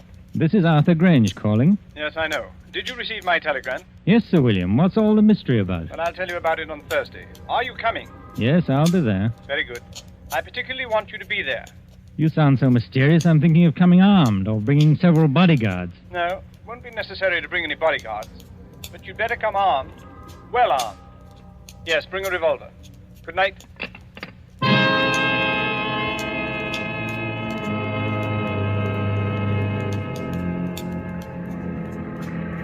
Early Thursday evening, I made my way to Turret House. A windy November rain slashed at the streets. Turret House is a huge red brick, unpleasantly somber mansion, an ugly product of Queen Victoria's time. There it squatted, back of the road, almost hidden to view by several dripping pine trees. The neighborhood had known better days. I walked up along the unkept path until I reached the great oaken door. I let the knocker fall once or twice, and the door opened. Good evening, Mr. Grange. I was waiting for you. Hello, Lane. Nasty night, sir, isn't it? It's not much warmer in here. There's a fire in the dining room, sir. Whatever made Sir William move into this drafty dungeon? Oh, we haven't moved in, sir. It's only temporary. Sir William just rented. We still live in the West End. Oh, I see. Have any of the other guests arrived? Yes, Mr. Grange. Miss Stone is here. Miss Stone? Yes, the mystery writer. This way, Mr. Grange. I'll show you to the dining room. Sir William will be down shortly. Oh, hello. I'm Roberta Stone. How'd you do? I'm Arthur Grange, an old friend of Sir William. Yes, I know. I've read some of your mystery stories and enjoyed them very much. Thank you, Mr. Grange. Just what is going on here tonight? I don't know. Sir William sounded awfully mysterious. But then, I've known Sir William for a long time. He never lets anyone down. If anything, he understates. I know. He told me to come armed. He told me the same thing. Here's my gun. I must admit, I've never fired it in my life. And this house is certainly a proper background for anything unpleasant. It's already been the scene of a crime. Oh? What crime? Murder. A particularly unpleasant one. Really? I must say the murderer couldn't have picked a more ideal spot. Isn't it a fact? You know, I once wrote a story of... Good evening, Roberta. Yes. Arthur, I'm glad you're both on time. Hello, Sir William. Hello. A nice apartment you have here. A sort of mausoleum and dining room combined. You're a bit afraid, aren't you? Of course not. Why should I be? Your eyes give you away. What's all this about? You invite us to this godforsaken dungeon and tell us to come armed? Don't be upset, Arthur. I'm sure you'll come out of this all right. You mean we may be in some danger? Naturally, I wouldn't tell you to come armed otherwise. Who is this other guest, Sir William? There are 2 more guests. But first we'll have a drink, and then I'll tell you both all about it. Lane. Yes, Sir William? Will you serve the drinks? Yes, sir. Now, I'll tell you what's going to happen tonight. This house, Turret House, was the scene of the Sydenham murder. A very famous case. Yes, I know about it. That's right. No offense, old man, but wasn't it the only case you never solved? You're wrong, Arthur. I solved the Sydenham case, but I couldn't bring the criminal to justice because of insufficient evidence. You mean you knew who the murderer was? Oh, yes, of course. It was the nephew. The police knew it, too. And why in the world didn't you bring the case to a conclusion? Because the nephew had an absolute and unimpeachable alibi. To have arrested him would have meant a waste of time and money and a release in the end. Besides, according to English law, a man discharged can never be arrested again on the same murder charge. Well, this is all very fascinating. Has it anything to do with our being here tonight? Yes, Roberta, it has. In a short while, the nephew, John Bedford, will be here to dine with us. And, oh yes, the victim, Miss Ferguson. What? Well, wait. You mean Miss Ferguson wasn't actually murdered? Miss Ferguson is quite dead. Has been dead these 2 years. You mean you're going to have the body of Miss Ferguson here at dinner? Oh, this is a little too much. If you'll excuse me, I'll dine elsewhere tonight. Not so fast, Roberta. Perhaps you'd better wait until you hear the rest of the story. This promises to be a very gay dinner. Oh, yes. Now, as you both know, I've never lost a case, except the Sydenham murder, which will be finished tonight. Now, I'm an egotist. I don't believe there's a criminal in all England that can outwit me. As a matter of fact, I've resigned from the criminal investigation for the sole reason of trapping Mr. John Bedford. It's hard to believe. Well, I told you I was an egotist. No criminal has beaten me yet, and no one ever will. You have an awful lot of patience. Infinite patience. I devoted 2 years to this case, and now that my moment of triumph has arrived, I wanted to have some witnesses. A writer who will record the event, and an admirer who will applaud with awe the trickiness of my scheme. Well, if it's as gruesome as I think it is, I won't be here to watch it. Oh, yes, you will. Horror has a way of fascinating and hypnotizing people. Besides, Arthur, you'd be ashamed to run out now. No, I'll stay, of course. So will I. Good. Now, before I tell you my scheme, let me first acquaint you with the details of the murder.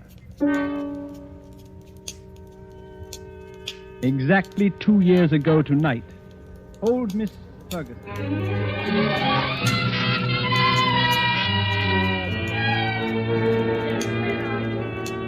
Where is that foolish maid? Yes, Miss Ferguson.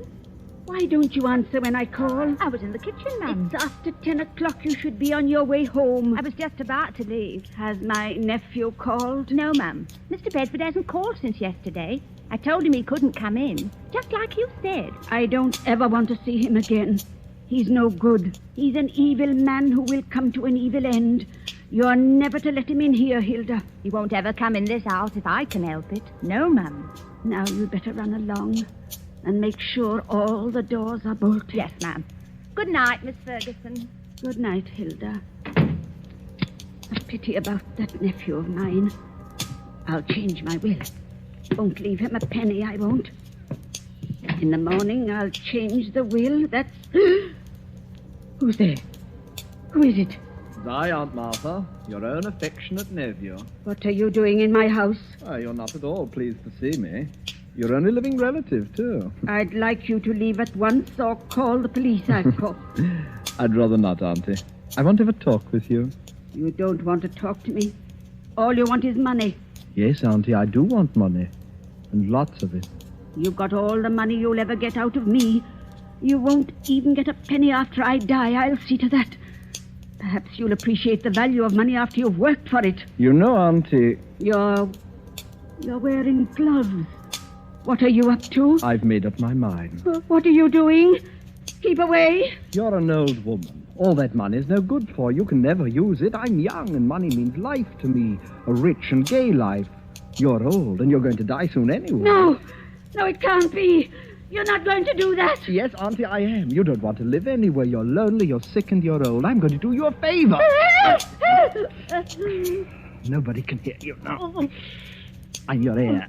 Your only heir, Auntie. Your next of kin. The estate is going to be mine. All of it.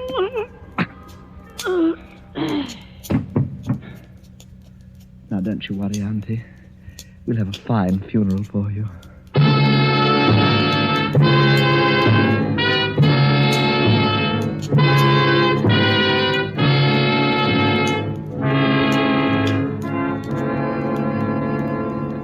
That's pretty much the way old Miss Ferguson was murdered. Oh, how ghastly. Hilda found the body the next morning.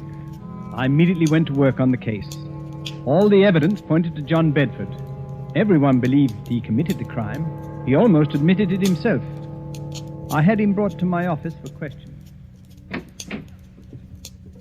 Oh, hello, Bedford. Come in. Thank you, sir. How'd you do, William? Cigarette? Oh, thank you. Well, how does it feel to kill your own aunt? May I have a light, please? Yes, of course. Thank you. I wouldn't know, Sir William. You see, I never killed anyone. Have you? I have, Mr. Bedford. And I've sent quite a few to the gallows. Yes, so I understand. What was your relationship to Miss Ferguson? She was my aunt. Don't be flippant. Flippancy only proves your guilt. Well, to tell you the truth, sir, my aunt didn't like me. She thought I was a spendthrift and a useless parasite, and she was quite right.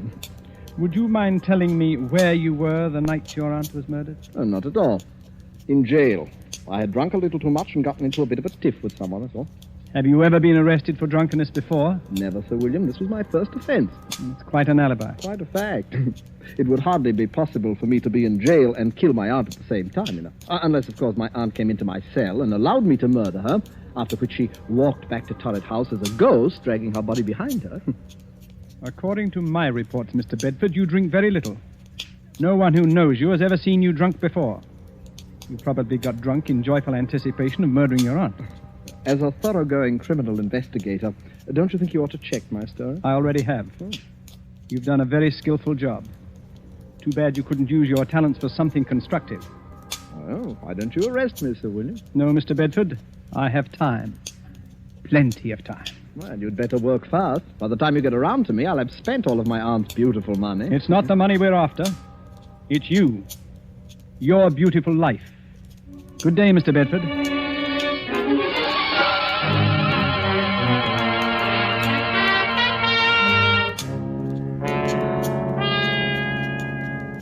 That's how matters stood.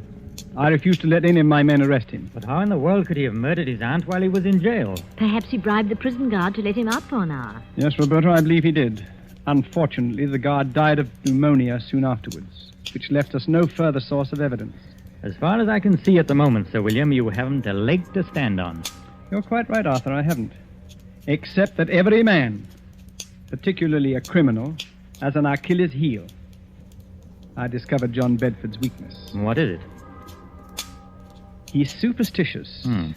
And it annoyed me tremendously that John Bedford was my first failure.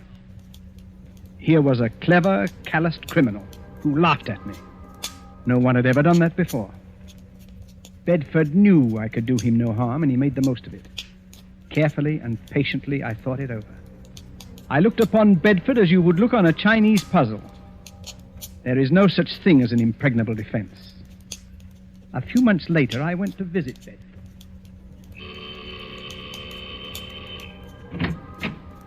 Well, Sir William Brent. What a surprise. Won't you come in, please? Thank you, Mr. Bedford. Well, I'm honored to have the great Sir William Brent pay me a visit. You're not after any more clues. I hope it gets rather tedious, you know. No, not at all. I know when I'm licked. Well, I don't want to appear smug, sir, but everyone has his Waterloo. Will you have a drink? No, thanks. I suppose you're curious about why I came here. Well, I'd hardly imagine it was a friendly visit. On the contrary, it is. You see, I admire brilliant people, no matter what they're calling. Oh, you're very flattering, Sir William. I've resigned from the criminal investigation. I'm a private citizen now. Yes, I've heard about that. Most people misunderstand me. It wasn't my love for justice that made me pursue my profession with such tenacity and... Success? With the sole exception of your case, of course. It was a game of skill to me. My wits against all comers. I lost in your case. But then we've all got to lose sometime, haven't we? I don't believe you, Sir William. You're still out to get me. Well, there isn't much of a chance, is there? I'm afraid not, Sir William. I've kept out of trouble so far. Knock wood. That's an odd habit for a man like you, knocking on wood. You're not superstitious, are you? Huh? Of course not. Just a habit since I was a child. I see. Well, now to the reason for my visit. I noticed in the papers that you're looking for a tenant for Turret House. Oh, yes, I am. I'd like to rent it. Well, the scene of the crime, huh? Well, of course, why not? There's no harm in it. As a matter of fact, I'll let you have it very cheaply.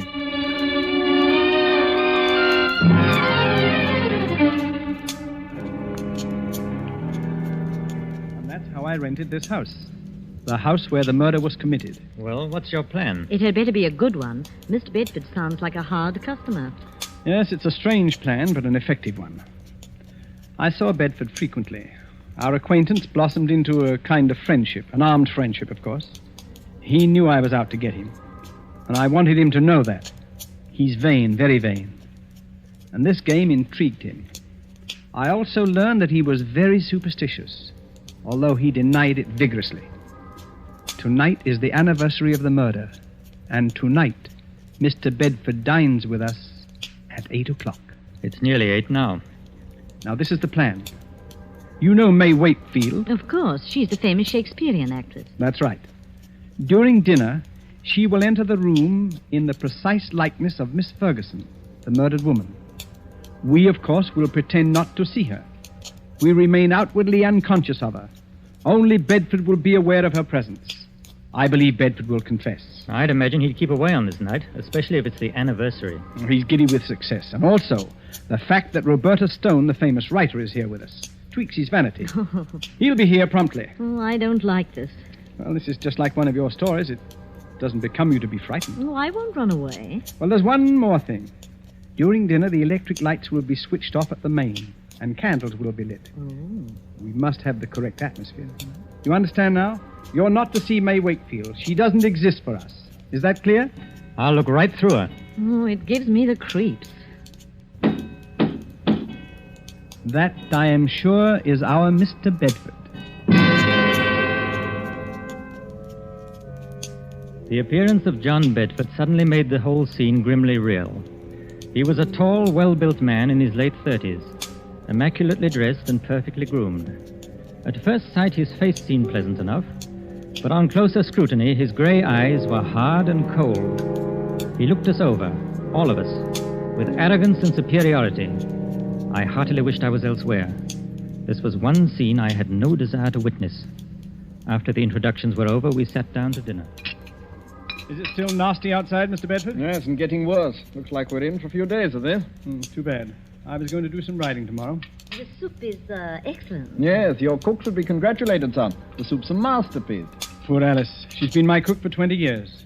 But she's given me notice, absolutely refuses to stay here, says this house is haunted. So? Roberta, this might make an interesting story for you. Yes, Sir William. You should speak to her.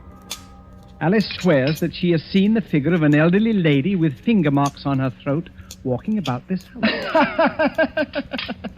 Oh, come now, Sir William. This is too good. Such an obvious attempt to frighten me.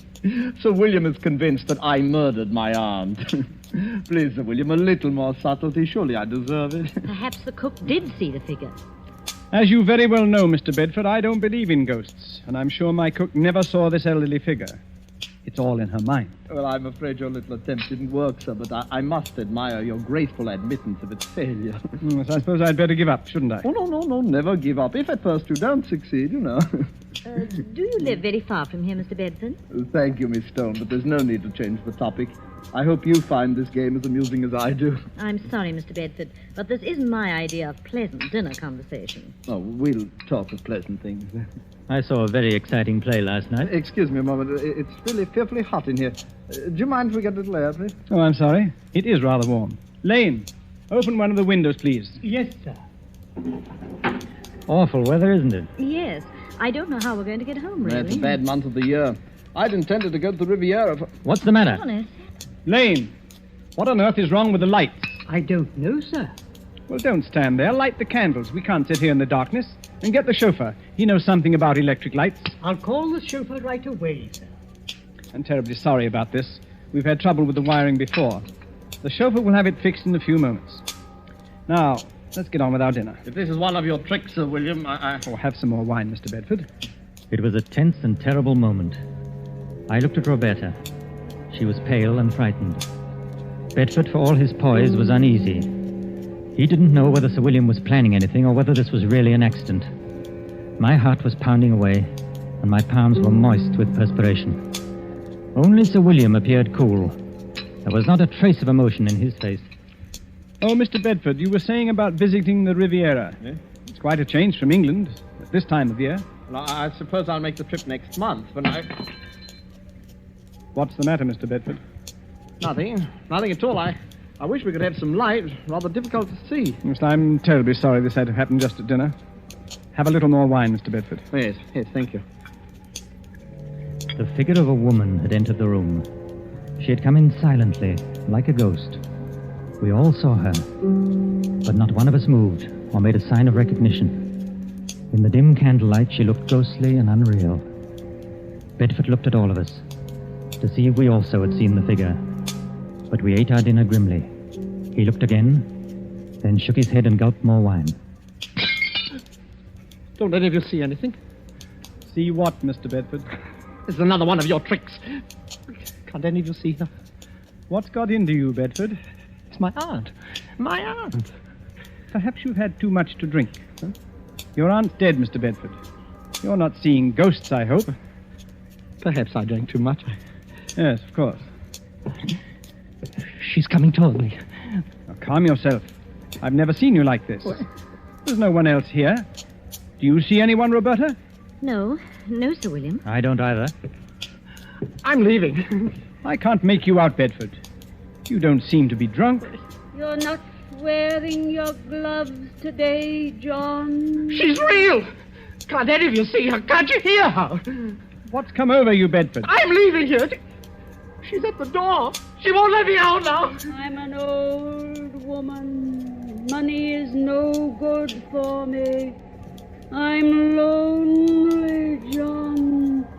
I'm lonely. Let me fly on mouth out of my way. There's no one in your way, Bedford. Come, sit down. Get away from that door. I'll murder you again. You hear me on mother. I'll murder you again. You old witch. I'll murder you again. All right, switch on the lights. Now, Officer Graham, come along. What? Arrest him. You've heard the confession. Put the handcuffs on him. I've got him, sir. Heavens. Oh, I have never seen anything so horrible. Well, Bedford, it seems that I've finally caught up with you. I'll kill her again. I'll kill her again. That wasn't your aunt. It was May Wakefield, the actress. I'll kill her again. I'll kill her again. Take him away, Graham. He's in a state of shock. Well, shall we continue with our dinner? I hope you're fully satisfied, Sir William. Quite. It's been a long job, but it has ended as I knew it would. I'm most grateful to you both for your help. I thought it was a pretty grim affair. Oh, your methods repel me. But I suppose you know your job. May Wakefield certainly knew hers. That was the finest piece of acting I've ever seen. Her makeup was incredibly good. We must congratulate her. She's probably gone to her room. Lane. Yes, sir. Please call Miss Wakefield. Miss Wakefield, sir? Yes, the lady who's been assisting us this evening. Well, I'll look for her, sir. Yes, tell her to come down and join us. We have a fine dinner waiting for her. Excuse me, sir. This telegram came a little while ago. I didn't want to disturb you during dinner. Oh, yes, let me have it.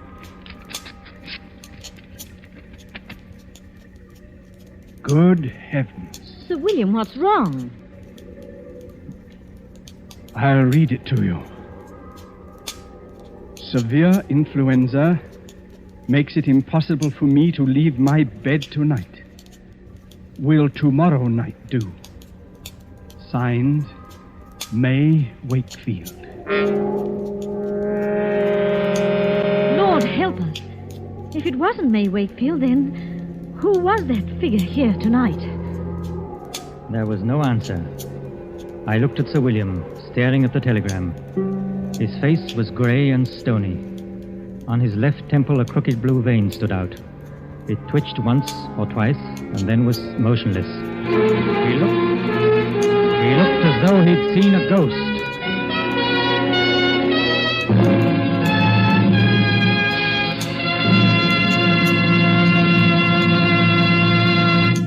And so closes Banquo's Chair, starring Donald Crisp and John Loder. Tonight's tale of suspense. Now you may want to make a note of a change of time in these programs. Beginning next Tuesday, Suspense will be heard a half hour later, or 10 to 10:30 Eastern War Time.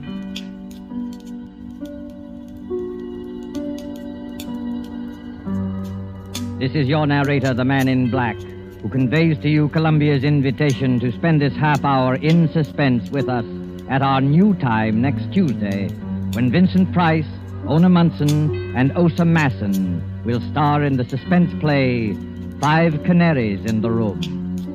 The producer of these broadcasts is William Spear, with Ted Bliss the director, Lud Bluskin, and Lucien Morawick conductor and composer, and Sigmund Miller, the radio author, collaborated on tonight's Suspense.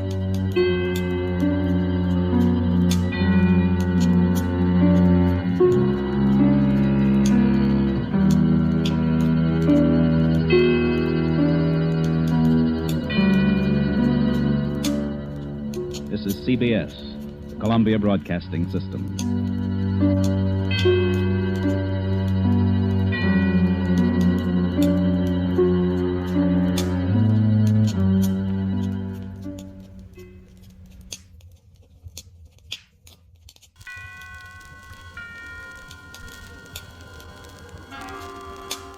Suspense.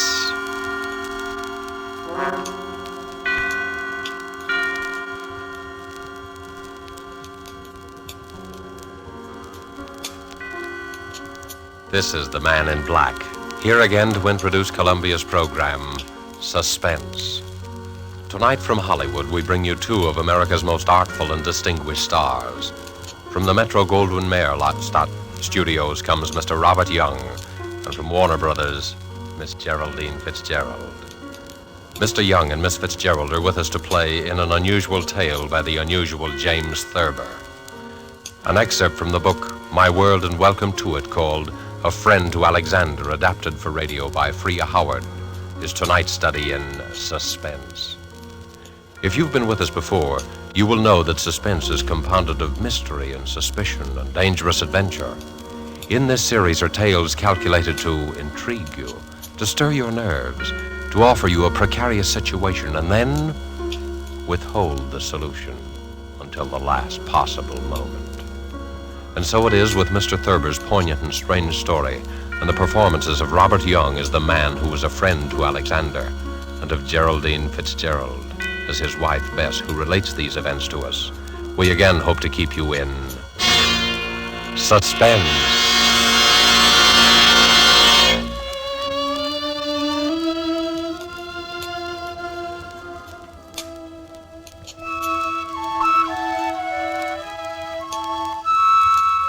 Harry Harry was a laughing, happy-go-lucky fellow before he began to have those dreams.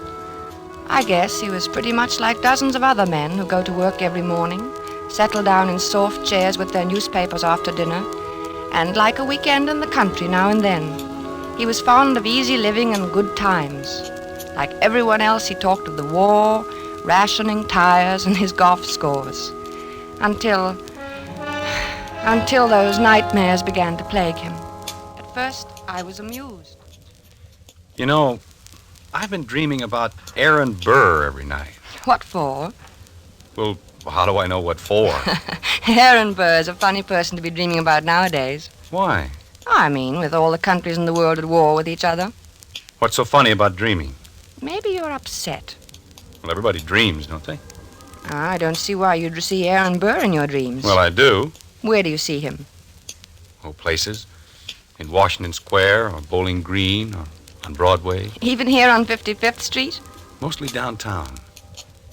I'll be talking to a woman in a Victoria. A woman holding a white lace parasol. Oh.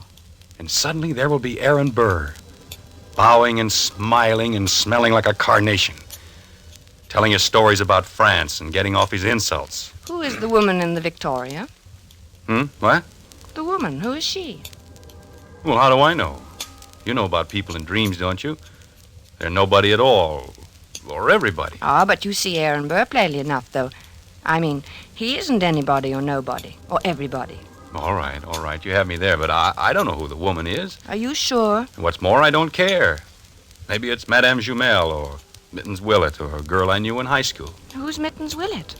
She was a famous New York actress in her day, 50 years ago or so. She's buried in an old cemetery on 2nd Avenue.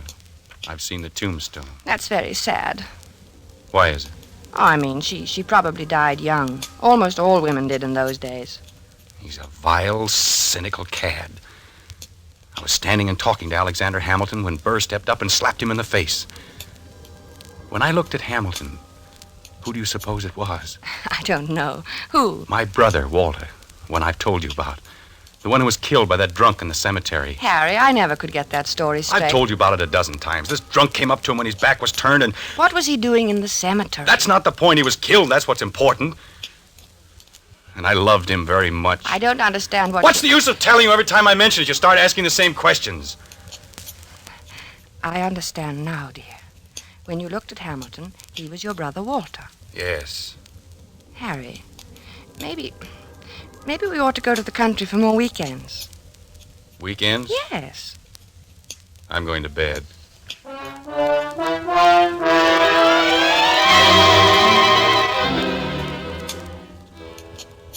For a time that evening, I worried about Harry. Not about his dream. Why shouldn't he dream? But I wondered about his health. He looked so worried somehow, so unlike himself. I was glad when he went to bed. A good night's sleep was just what he needed, I thought. How could I know? The next morning, we were quietly eating our grapefruit when Harry flung down his spoon. I wish he'd go back to France and stay there, him and his la-la. Who, dear? Oh, you mean Aaron Burr. Did you dream about him again? Yes, he said la-la to me. Why should he say la-la? I was at the tavern and we were drinking ale, and I said something funny. I don't remember what it was. Something amusing about what Ben Franklin had said to Washington once. It was one of those things, you know. No, I don't. Have some more coffee, dear. I don't want any coffee. I made this remark and everyone laughed. Everyone but Burr, that is. He sort of sniffed, and then he said, la-la. Well, why not?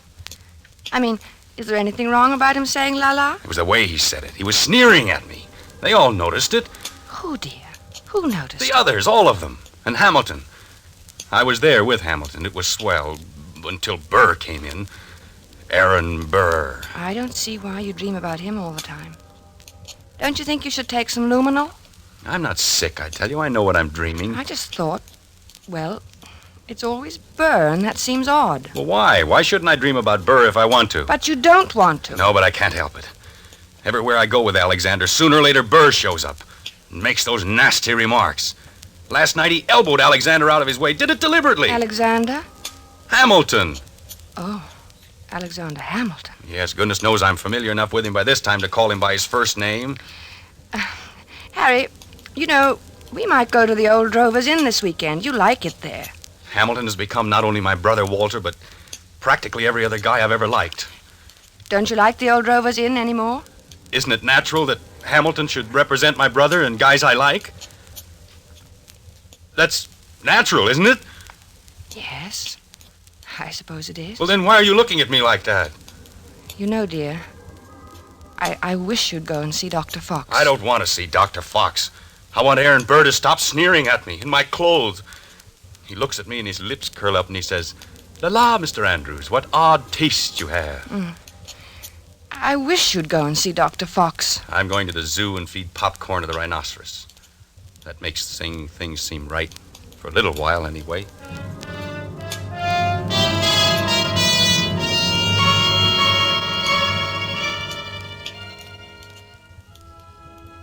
I thought he'd forgotten all about that ancient pistol duel, because for 2 days after that, he lost his haggard, tired look and actually seemed cheerful.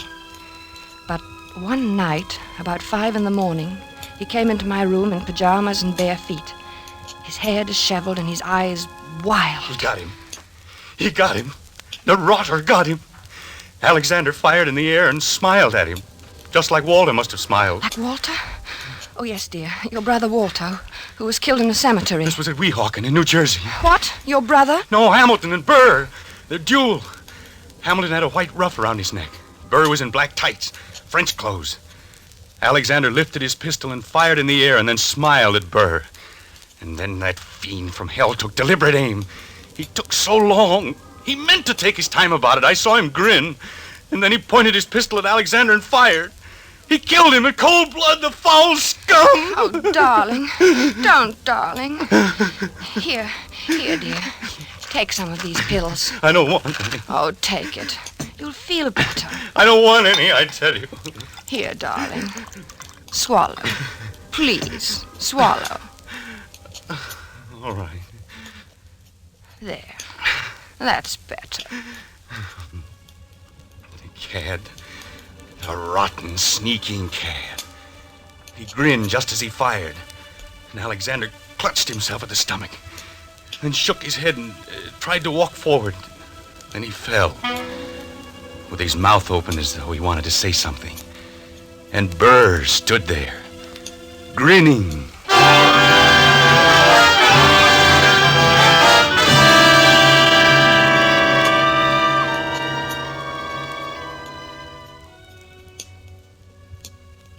He was better after that, but I kept urging him to see Dr. Fox. At first he refused, but later he decided to humor me. He was humoring me by this time, and Dr. Fox, too. How you been feeling, Doc? Oh, fairly well, Mr. Andrews. My pulse has been Now, just what seems to be the trouble? Nothing wrong with me. He has nightmares. You look a little underweight. Perhaps your diet. Oh, I'm not underweight. Overweight, maybe, but not underweight. Getting enough exercise? Same as usual. He's worried about something. He always has this same dream. Aha, a dream, eh? What kind of a dream? Just a plain old dream. Aha. No, it isn't. It's about his brother Walter, who was killed in a cemetery by a drunken man. Only it isn't really about him. Really? Why, very few people are actually killed in cemeteries. It's an interesting coincidence, if I may say so. You mean you know somebody who was killed in a cemetery, too? Is that the coincidence? No, I meant your brother being killed in a cemetery. You know, dead in a cemetery. A sort of, do you follow me? No. I think you should go see Dr. Fox, Dr. Fox. Interesting. Yes, very interesting. I wonder if you would mind stepping into the next room, Mr. Andrews. I want to give you a thorough examination. Right in here, sir, and we'll just have a look at you.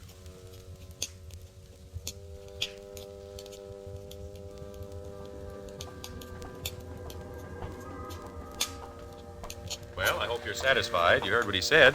There's nothing the matter with me at all. I'm glad your heart is so fine. He said so, you know. He said your heart is fine. Sure, it's fine. My heart's fine. Everything's fine. And you know what I was thinking? No, what? I was just thinking that now that Alexander Hamilton is dead, Why, you won't see any more of Aaron Burr. Yeah. Yeah, I guess you're right.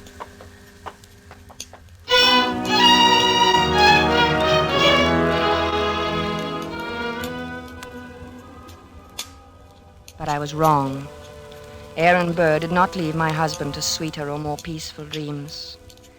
Harry said nothing about it for several mornings, but I could tell he was still being tortured by those ghosts. He brooded over his breakfast. He didn't answer me when I spoke to him.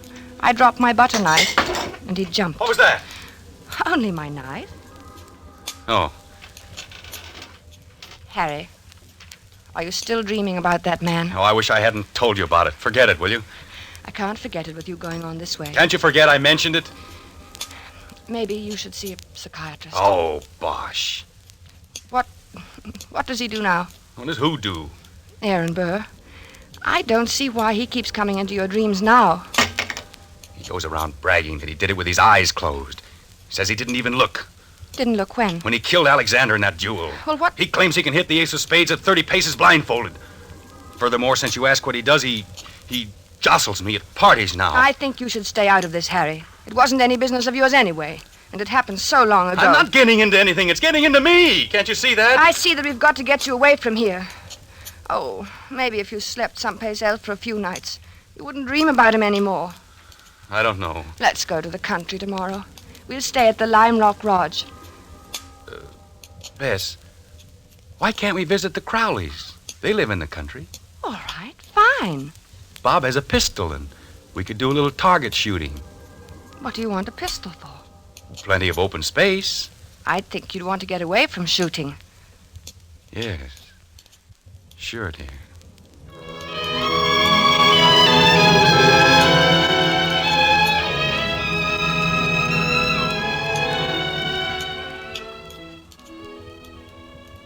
The vacation seemed a success at first.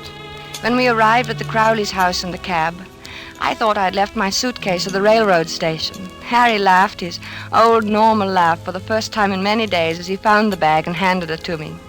And then he leaned over and kissed me.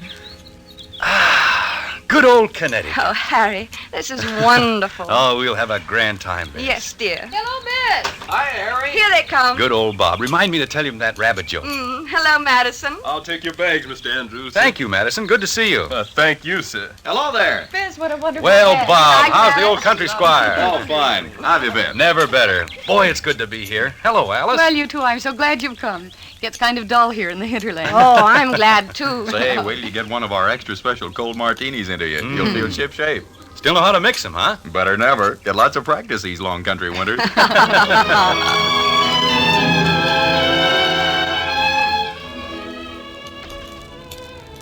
Oh, it was grand, seeing Harry's face relaxed and smiling over his cocktail glass. When I went to bed that night, I felt that at last that nasty old business of the dream was over. And I was happy. But when I woke the next morning, I saw my husband lying rigid on his back, staring at the ceiling. One Henry Andrews, an architect. What's the matter, dear? Nothing. Oh, why don't you go back to sleep, Harry? It's only 8 o'clock, and this is the country. One Henry Andrews, an architect. What are you talking That's about? what he calls me. Calls you? Who? One Henry Andrews, an architect, he keeps saying in his nasty little sneering voice. One Henry Andrews! Harry, please don't yell. You'll wake the whole house. It's early. People want to sleep. I'm beneath him. I'm just anybody. I'm a man in a gray suit. Be on your good behavior, my good man, he says to me. Or I shall have one of my lackeys give you a taste of the riding crop. Why should he say that to you? You ask me why. He wasn't such a great man, was he? I mean, didn't he try to sell Louisiana to the French or something behind Washington's back? He was a traitor. Then why worry what he says? He was a scoundrel, but a very brilliant mind. I was in hopes you weren't going to dream about him anymore. I thought if we came up here... It's him or me. I can't stand this forever. Neither can I.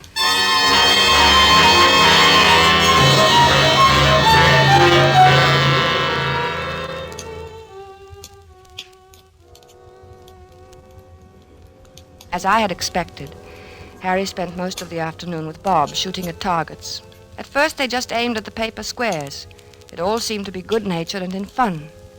After a while, Harry stood with his back to the dead tree trunk on which the targets were nailed. Then he walked 30 paces ahead in a stiff-legged manner, and his face was set in stern lines. His revolver was at arm's length above his head when he turned suddenly and fired. Bob dropped to the ground, scared. Hey, what's the big idea, Harry? But Harry didn't answer. He started to walk back to that dead tree trunk again. Then, with his back to the target, he began marking off the 30 paces.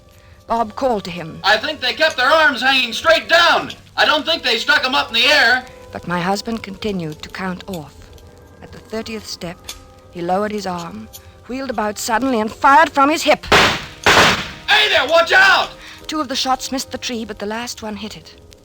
Like a mechanical man or someone in a trance, Harry began to walk back to the tree again without a word, his lips tight, his eyes bright, his breathing coming fast. And look, it's my turn! But Harry about-faced and stalked on. This time when he fired, his eyes were closed. Poor Bob didn't know what to make of this strange behavior. Hey, good heavens, man, give me that gun, will you? Without a protest, Harry let him have it. For the first time, he spoke. I need a lot more practice, I guess. Well, not with me standing around. Come on, let's get back to the house and shake up a drink. Gee, I've got the jumps. I need a lot more practice.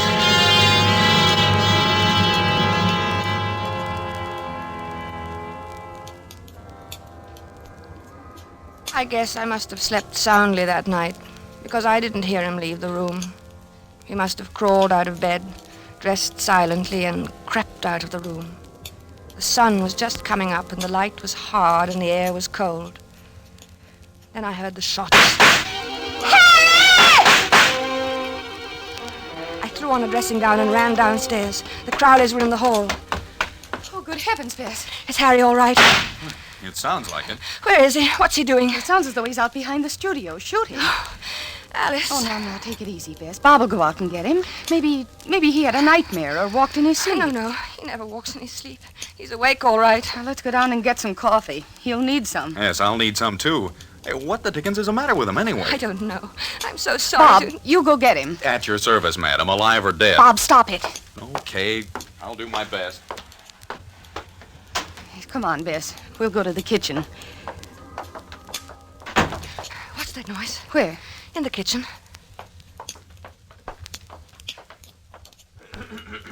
Oh, it's you, Madison. Yes, ma'am. Well, you're shaking. I was just wondering, ma'am. No, it's all right, Madison. You go on back to bed. Clothita was scared, ma'am, and I thought... Well, you tell Clothita that it's all right. Mr. Andrews is shooting a little. He couldn't sleep. Yes, ma'am. Yes.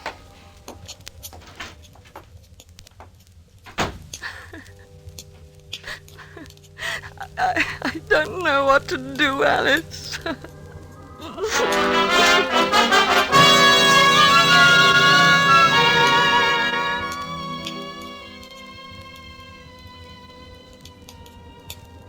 I guess the Crowleys were relieved when the cab came to drive us to the station early that day.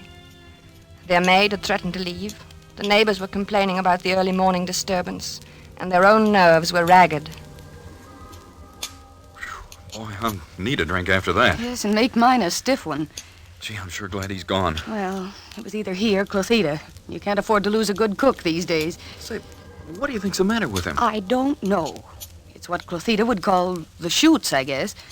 You know, he said a funny thing when I went out and got him this morning. Well, let's have it. I could stand a funny thing.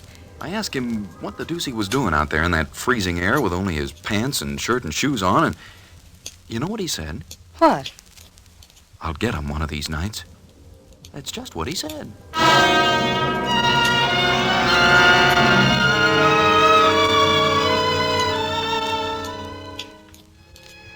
By this time, I was really frightened. When we returned to the city, Harry was a picture of gloom.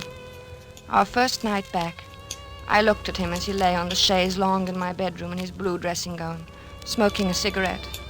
He was haggard and tired, and he kept biting his lower lip. I mixed a scotch and water nightcap for him. No thanks, no liquor. I need a steady hand. Watch my hand. Does it tremble? No. Is it steady? Yes, very. That's good. That's very good. You need a steady hand, you know. For what, dear? Oh, things. Harry, will you sleep in my room tonight? No, you keep shaking me all night to keep me awake. You're afraid to let me meet him. Are you still on that? Why do you think everybody's better than I? I can outshoot him the best day he ever lived. Oh, of course, In the dear. waistcoat. Right next to the middle button. He has 3 big pearl buttons on his waistcoat. Came from France. Why don't you dream about somebody else? Anybody else, please. You'd like that, wouldn't you? You'd like to have me dream about somebody who wouldn't hurt a fly. Somebody like that. Because you'd know I'd never get in a duel with him. A duel? You're dreaming of a duel now? Ever since Hamilton died. Burr knows I hate him. It's nearly over now. Harry. It's him or me.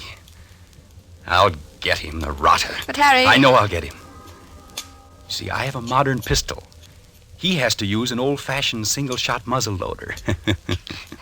Is that quite fair? Fair? What do I care if it's fair or not? Was it fair the way he shot Alexander? Was it? Don't be mad with me, Harry. Oh, I'm sorry, darling. I'm very unhappy. I'm sorry, darling. And I'm worried sick. Well, I'm sorry, darling. Don't cry. Please don't cry. It upsets me when you cry. And I mustn't be upset. I must be very calm and rested.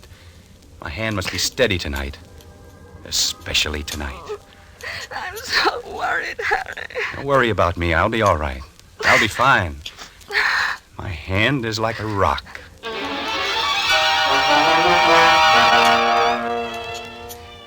Later, when I kissed him goodnight, I knew it was really goodbye. He didn't say anything, and neither did I. It's just that he seemed so far away, in another world. And each moment I felt that he was becoming more and more remote. Something told me he wasn't coming back.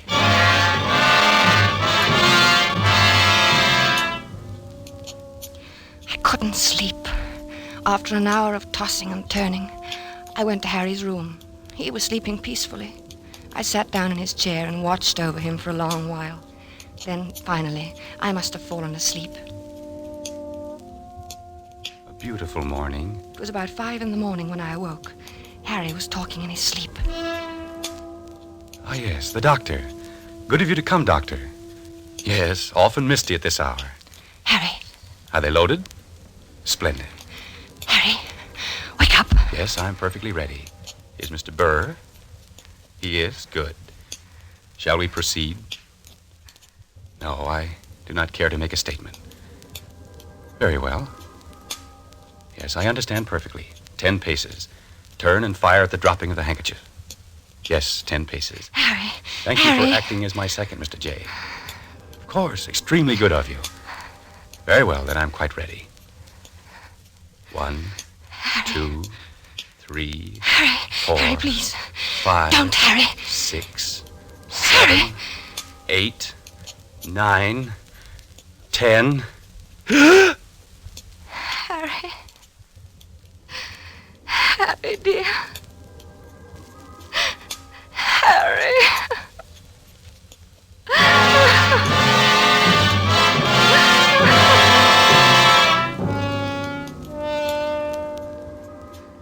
Dr. Fox was puzzled when he examined Harry the next morning. Extraordinary. His heart was as sound as $1 when I saw him the other day. He seemed to be fine, Dr. Fox. I can't understand it. What? Why his heart stopped as if he'd been shot.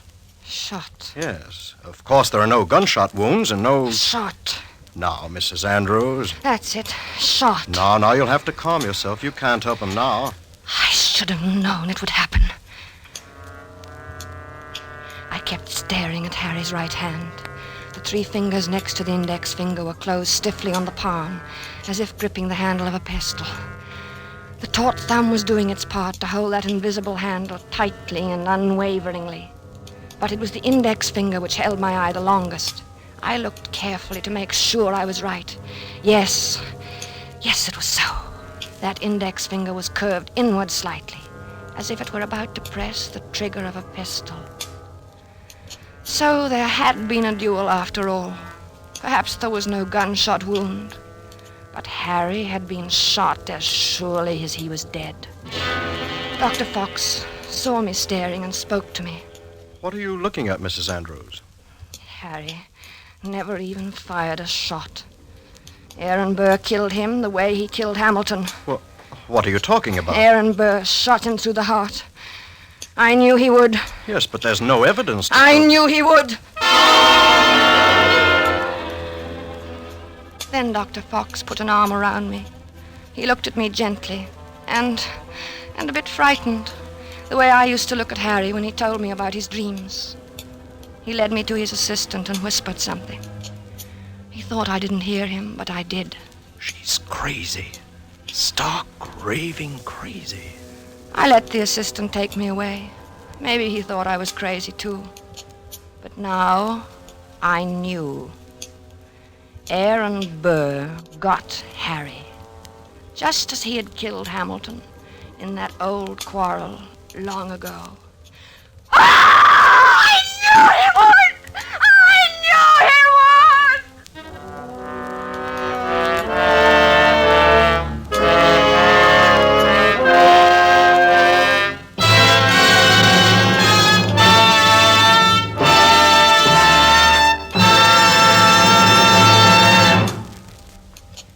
And so closes A Friend to Alexander, starring Robert Young and Geraldine Fitzgerald.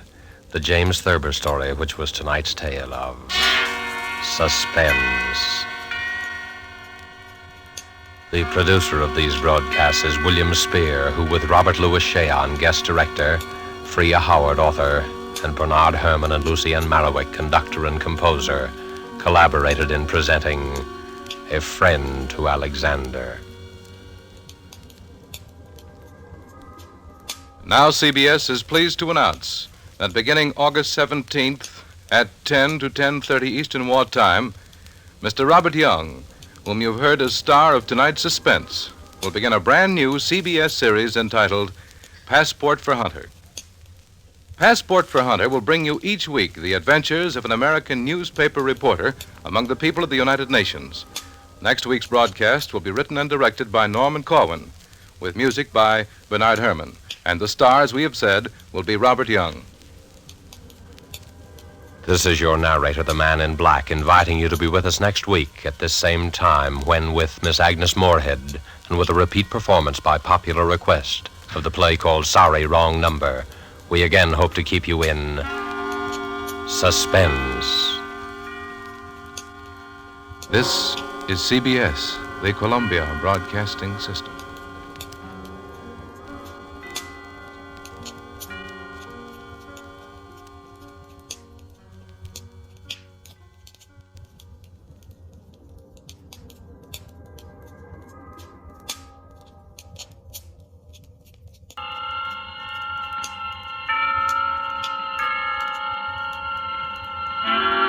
Suspense.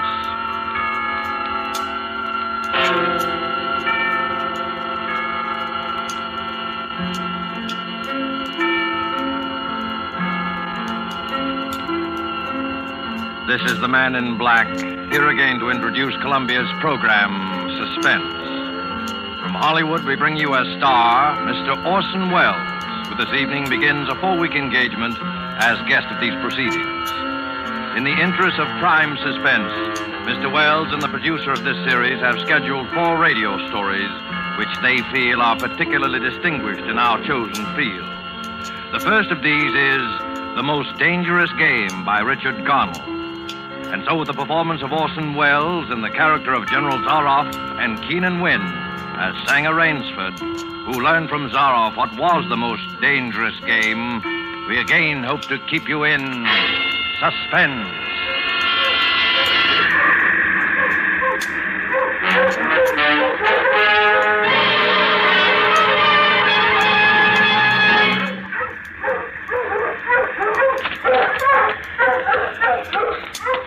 I haven't much time. Any moment now he may come in, and when he does, I'm going to kill him. It's him or me, and I'm going to do my best to make it him.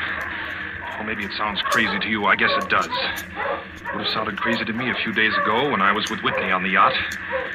I was on a pleasure trip. Ha! A pleasure trip! How could I or anyone realize then the horror and torment I was to go through? How was I to know of Ivan and the death swamp and the hounds? How was I to know of Zaroff? Think of it. It was only 4 nights ago that the ship went down. We'd been talking about this island, Ship Trap Island, Whitney said it was called on the charts. I was sleepy and started on down below to turn in. I was mixing myself a nightcap when I looked up and saw it. A tremendous reef racing at us out of the fog. I screamed out a warning, but it was too late. We were right upon it.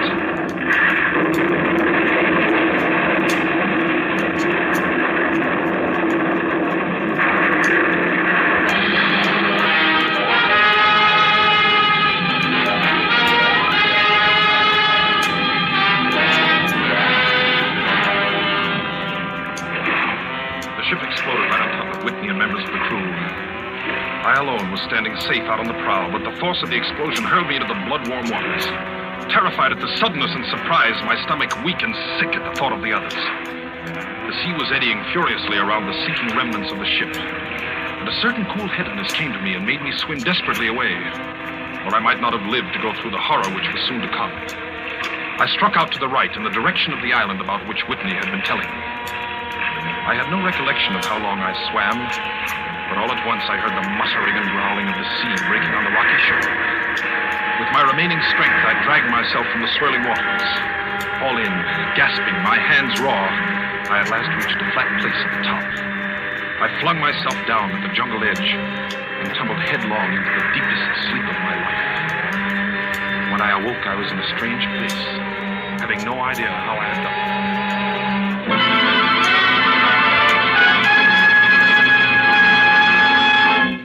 Well, Ivan, our friend seems to be awakening. Where is this? Where am I? Do not be alarmed, my friend. My man Ivan found you out on the cliff. He brought you here to be taken care of. Oh, thank God there's life on this island. I hardly believed. Few people do. Yes, you are quite safe here in my castle, Mr. Rainsford. Yes. Rainsford. I'm Sanger Rainsford of New York. Rainsford? Sanger Rainsford? Yes. Well, it is indeed a very great pleasure and honor to welcome you, Mr. Sanger Rainsford. You're the celebrated hunter, are you not? Yes. You know me? By reputation only. I've read your book about hunting snow leopards in Tibet, you see. My name is General Zaroff. I am not English, Mr. Rainsford, but I went to a good school. Perhaps you recognize the colors of my tie. No, it makes no difference. I've lived too long in the jungle to be a snob. Well, well, I can't tell you how happy I am to meet you, General. And I can't tell you how happy I am to meet you, Mr. Rainsford. But come, we shouldn't be chatting here. We can talk later. You must be hungry. Yes, I am rather. What? Ivan thought you'd like a robe. He's drying your clothes for you. Oh, thank you. Ivan's an incredibly strong fellow, but you mustn't mind his looks. His ears were cut off in battle, and he has the misfortune to be deaf and dumb. He is sensitive about his appearance. A simple fellow, really, but I'm afraid a bit savage. Oh? He's been in our family for years. Follow Ivan, if you please, Mr. Rainsford. I was about to have my luncheon just before you awoke. We can have it together now. Does the robe fit you all right? Oh, yes, perfectly, thanks. I'm so glad. You have quite a collection of heads here. Lions, tigers, elephants, moose, bears. Oh, I don't believe I've ever seen a more perfect specimen. They are nice. I take great pride in them. You have good cause. Coming from you, Mr. Rainsford, that is a great compliment. Here we are. You sit over there. Thank you. Oh, right, Ivan. We do our best to preserve the amenities of civilization here. Please forgive my any lapses. Oh, of course. Yes. Well off the beaten track, you know. Shoo-shoo. Shoo-shoo. Shoo-shoo. This is my little pet, Mr. Rainsford. As a hunting falcon, Shoo-shoo is of no further usefulness in the field, but I'm fond of its company. Am I not, little sweetheart? Patience, my darling. I know you're hungry, my dear. We hunt tonight. Your heads are really remarkable, General. That Cape buffalo is the largest I've ever seen. Yes, that fellow. He's a monster. Did he charge you? Hurled me against a tree, fractured my skull, left me this scar. And I got the brute. I've always thought the Cape buffalo is the most dangerous of all game. No, you're wrong. Wrong, sir. The Cape buffalo is not the most dangerous game. Yvonne, the wine. How does he understand you? He reads my lips. Think you like this champagne, Mr. Rainsford? Yvonne chills it expertly. No, the Cape buffalo is not the most dangerous game. Here in my preserve on this island, I hunt more dangerous game. Oh, what? Is there big game on this island? The biggest. Really? Oh, it isn't here naturally, of course. I have to stock the island. What have you imported, General? Jaguars? Jaguars. I hope you like filet mignon, Mr. Rain. I do very much, thank you. Is it Jaguars, General? No. Hunting jaguars ceased to interest me some years ago. I exhausted their possibilities, you see. No thrill left in jaguars, you understand? No real danger. I live for danger, Mr. Rainsford. We will have some capital hunting, you and I. I shall be most glad to have your company. Yes, but I'll tell you, you'll be amused, I know. I think you may say in all modesty that I've done a rare thing. Yes, I've invented a new sensation. May I pour you another glass of champagne, Mr. Rainsford? Thank you, General. God makes some men poets. Some he makes kings, some beggars. Me, he made a hunter. My hand was made for the trigger. My father once said that. Made for the trigger. My whole life has been one prolonged hunt. I've hunted every kind of game in every land. It'd be impossible for me to tell you how many animals I've killed. Grizzlies in your Rockies, crocodiles in the Ganges, rhinoceroses in East Africa. In Africa, by the way, that Cape buffalo hit me and laid me up for 6 months. As soon as I recovered, I started for the Amazon to hunt jaguars, for I'd heard they were unusually cunning. They weren't. They were no match at all for a hunter with his wits about him, the high-powered rifle. I was bitterly disappointed. I was lying in my tent with a splitting headache one night, and a terrible thought pushed its way into my head. Hunting was beginning to bore me. And hunting, remember, had been my life. I've heard that in America, businessmen often go to pieces when they give up the business that's been their life. Yes, that's so. I had no wish to go to pieces. I must do something. Now, mine is an analytical mind, Mr. Rainsford. Doubtless that is why I enjoy the problems of the chase. Oh, no doubt, General. So I asked myself why the hunt no longer fascinated me.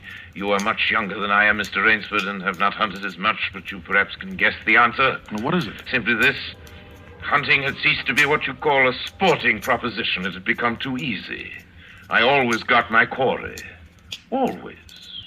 There's no greater bore than perfection. Cigarette? No, thank you. No animal had a chance with me anymore. Not a chance. That is no boast. It is a mathematical certainty. The animal had nothing but his legs and his instinct. Instinct is no match for reason. When I thought of this, it was a tragic moment for me, I can tell you. It came to me as an inspiration. What I must do. And that was? I had to invent a new animal to hunt. New animal? Oh, you're joking. Not at all. I never joke about hunting. I needed a new animal. I found one. So I bought this island, built this castle, and here I do my hunting. The island is perfect for my purposes. There are jungles with a maze of trails in them, hills, swamps. Yes, but the animal, General Zaroff. It surprised me with the most exciting hunting in the world. No other hunting compares with it for an instant. Every day I hunt. I never grow bored now. For I have a quarry with which I can match my wits. Yes, but you still haven't... I wanted the ideal animal to hunt, so I said, what are the attributes of an ideal quarry? And the answer was, of course, it must have courage, cunning, and above all, it must be able to reason. Well, no animal can reason. My dear fellow, there is one that can. One? But you can't mean... And why not? Well, I can't believe you're serious, General Zaroff. You're just joking. Joking? I'm quite serious. Speaking about hunting. Hunting? You're speaking about murder. Oh, dear me, that unpleasant word. I think I can show you that your scruples are quite ill-founded. Yes? I hunt the scum of the earth. Sailors from tramp ships, lascars, Japs, mongrels, a thoroughbred horse, a hound is worth more than a score of them. But these are men. Precisely, that is why I use them. It gives me pleasure. They can reason after a fashion, so they are dangerous. But where do you get them? We visit my training school. It's in the cellar. I have about a dozen pupils down there now. They're from the Spanish bark San Lucar that had the bad luck to go with the rocks up there. A very inferior lot, I regret to say. Poor specimens, more accustomed to the deck than to the jungle. Another glass? No. It's a game, you see. It's a sort of game. I suggest to one of them that we go hunting. I give him a supply of food and an excellent hunting knife. I give him 3 hours start. I am to follow, armed only with a pistol of the smallest caliber and range. If my quarry eludes me for 3 whole days, he wins the game. If I find him, he loses. Suppose he refuses to be hunted. I give him his choice, of course. He need not play that game if he does not wish to. If he does not wish to hunt, I turn him over to Ivan. Ivan once had the honor of serving as official knouter to my old king, and he has his own ideas of sport. Invariably, Mr. Rainsford, invariably they choose the hunt. And if they win? To date, I have not lost. I do not wish you to think me a braggart, Mr. Rainsford. Many of them afford only the most elementary sort of problem, I assure you. Occasionally I strike a Tartar. Sue remembers the Tartar, don't you, darling? Yes, he almost did win. I eventually had to use the hounds. You see? Wait a moment, I'll open the window. Hello, boys!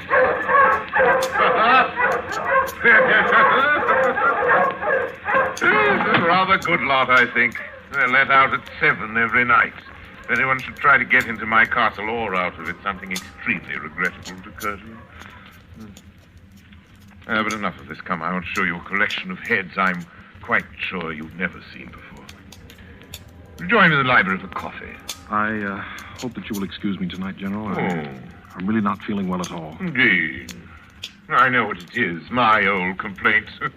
Ennui, boredom. You need some excitement. Tonight we'll hunt. Hey, Mr. Rainsford. You and I. You're wrong, General. I won't hunt. I won't murder. As you wish, my friend. The choice rests entirely with you. But may I not venture to suggest that you will find my idea of sport more diverting than Ivan's? You... My dear fellow. You don't mean that you plan to hunt me? My dear fellow. Have I not told you? I always mean what I say about hunting. This is really an inspiration. I drink to a foeman worthy of my steel at last. I simply can't believe it. This must be some sort of dream. You'll find the game worth playing, Mr. Rainsford. Think of it, your brain against mine, your woodcraft against mine, your strength, your stamina against mine. Outdoor chess. And the stake is not without value, eh? And if I win? I'll cheerfully acknowledge myself defeated if I do not find you by midnight of the 3rd day. My sloop will place you on the mainland near a town. Oh, you can trust me. I give you my word as a gentleman and a sportsman. Of course, you in turn must agree to say nothing of your visit here. I will agree to nothing of the kind. Oh. Well, in that case... But why discuss that now? 3 days hence we can discuss it over a bottle of Veuve Clicquot, unless... Well... Your choice, Mr. Rainsford. I'm a hunter. You know my choice. Yvonne here will supply you with hunting clothes, food, and knife. I suggest you wear moccasins. They leave a poorer trail. I suggest, too, that you avoid the big swamp in the southeast corner of the island. We call it Death Swamp. There's quicksand there. Well, I must beg you to excuse me now. We always take our siesta after our lunch. Don't we, Shoo-Shoo? Yes. Come, my little pet. You'll hardly have time for a nap, I fear, Mr. Rainsford. You'll want to start, of course. I shall not follow till dusk.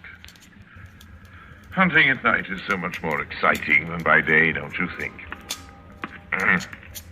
Well, au revoir, Mr. Rainsford. Au revoir.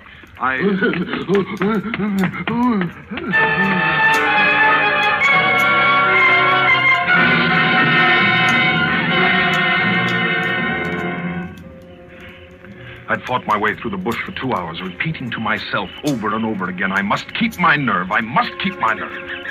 My whole idea at first was to put distance between myself and General Zaroff. And to this end, I had plunged along through the thicket, spurred on by the sharp rowels of something very much like panic. Now I had got a grip on myself. I'd stopped.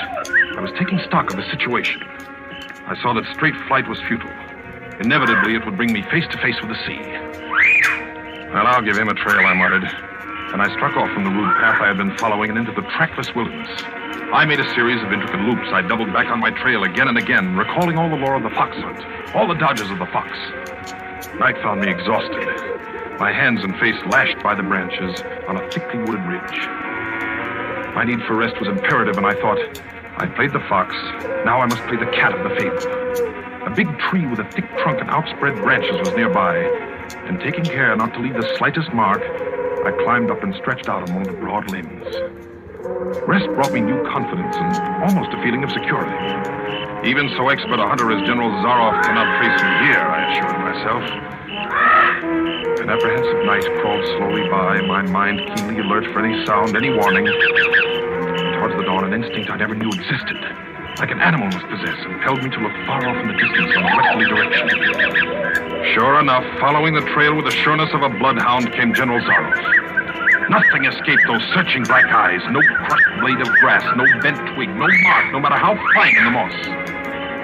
My heart pounding furiously, I slid down quickly from the tree and struck off again into the woods. I knew I had to do something desperate. I knew that I had little time in which to do it. 300 yards from my hiding place, I stopped where a huge dead tree leaned precariously on a smaller living one.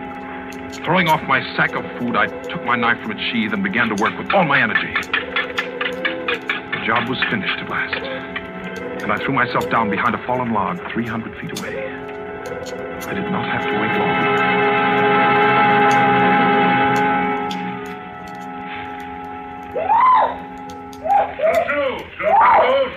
Patience.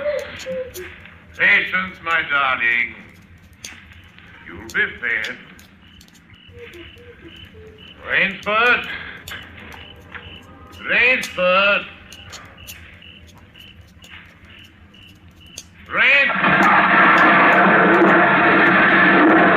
Got him.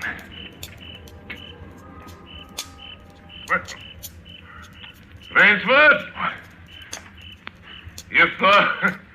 If you are within sound of my voice, as I suppose you are, let me congratulate you. Not many men know how to make a Malay man-catcher.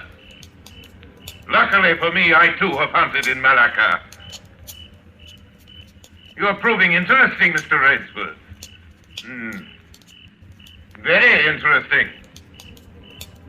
The tree brushed my shoulders. I jumped back. I'm going to have the wound dressed. It's only slight. But I shall be back, Mr. Rainsford. I shall be back.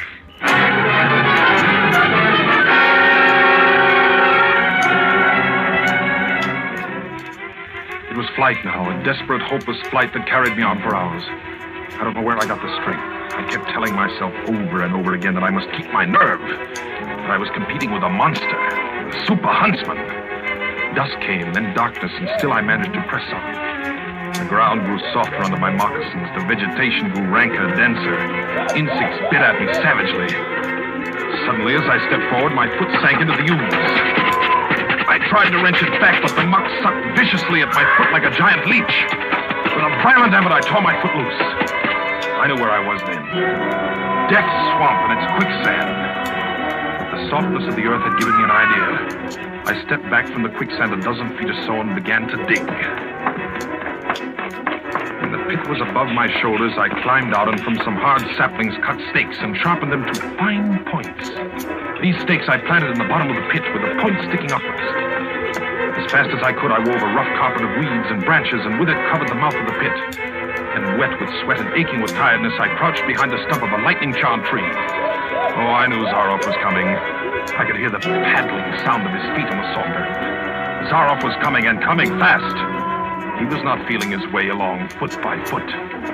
Crouching there, I could neither see him nor see the pit. I lived a year and a minute, frozen, every muscle tensed.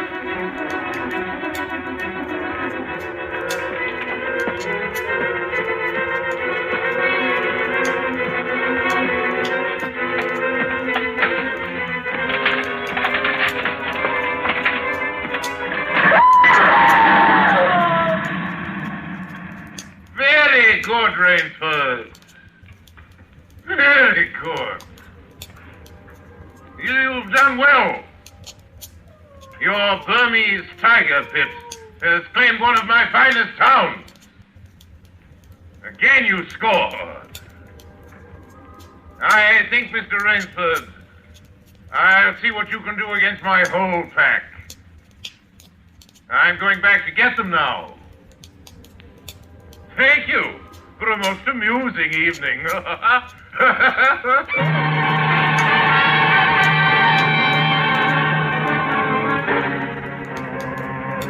At daybreak, lying near the swamp, I was awakened by a sound that made me know I had new things to learn about fear.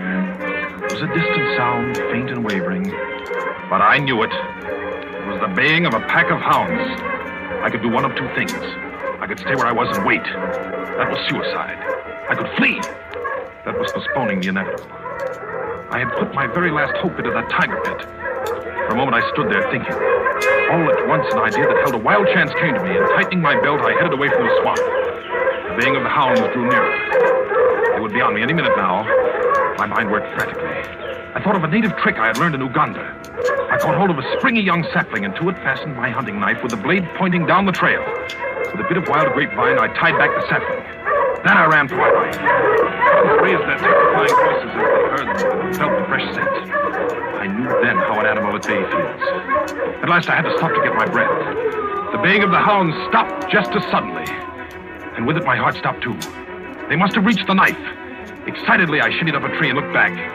My pursuers had stopped all right. But the hope that had been in my brain when I climbed died. For in the shallow valley I saw that General Zaroff was still on his feet. Ivan was not. Apparently he had come along to hold the hounds. The knife, driven by the recoil of the springing tree, had splintered through his chest. I'd hardly tumbled to the ground when the pack took up the cry again. Nerve, nerve, nerve, nerve, I panted as I dashed along. A blue gap showed between the trees dead ahead. The hounds were almost on top of me. I forced myself on towards that gap. I reached it. It was the shore of the sea. Across the cove, I could see the gloomy gray stone of the castle. 20 feet below me, the sea rumbled and hissed. I hesitated. I heard the hounds. Then I leaped far out into the sea.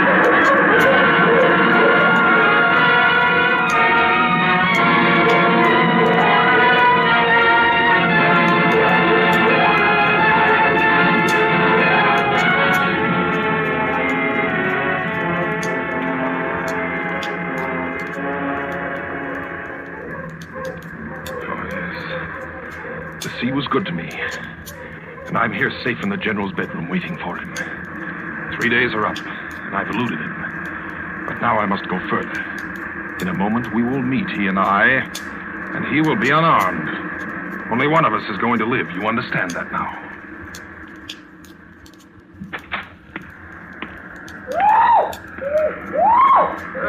Quiet, Shushu.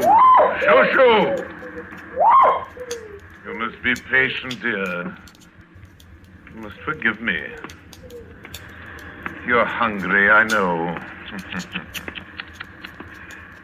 Shushu. Rainsford. General. Rainsford, how on earth did you get it? Swam. I found it easier and quicker than walking through the jungle. I congratulate you. Extraordinary. You've won the game. Oh, no, General. I'm still a beast at bay here. Get ready, General Zaroff. Swords? Yes, 2 of them. I see. Oh, very good. Very good, Rainsford. One of us, then, is to furnish a repast for the hounds. The other will sleep in this very excellent bed. Excellent. On guard, Rainsford.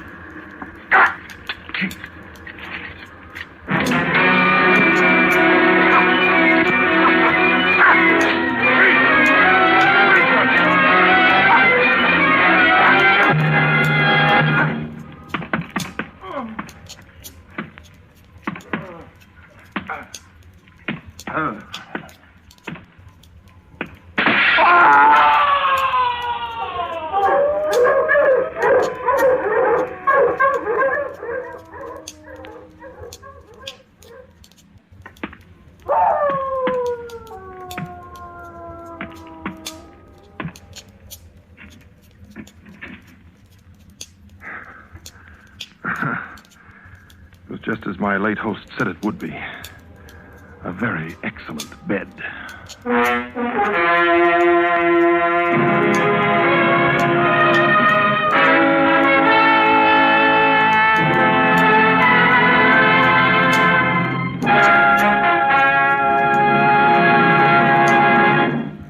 And so closes The Most Dangerous Game by Richard Connell, starring Orson Welles. Tonight's tale of suspense. Mr. Wells was General Zaroff, and Keenan Wynn, Rainsford. This is your narrator, the man in black, who conveys to you Columbia's invitation to spend this half hour in suspense next week, same time, when Orson Welles will again be our star in Sir Arthur Conan Doyle's story, The Lost Special. The producer of Suspense is William Spear, who tonight also directed the broadcast, and who, with Bernard Herrmann, the conductor, Lucian Morawick, who composed the original score, and Private Jacques Anson Fink, the radio author, collaborated on tonight's Suspense.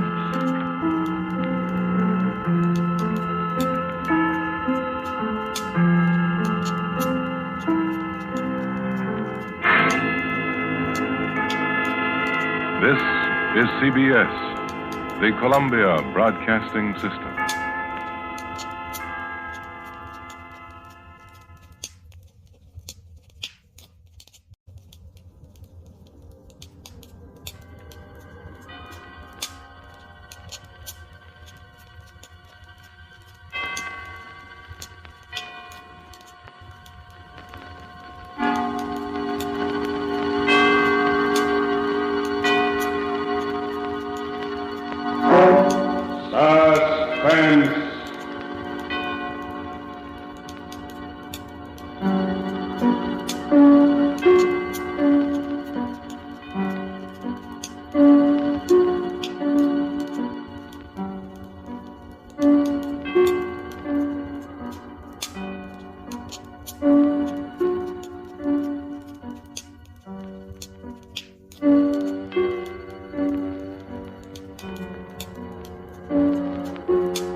Of the United Nations, we present one of America's top spine tinglers, a radio rebroadcast of a program dedicated to the mysterious, the unusual, and sometimes the supernatural.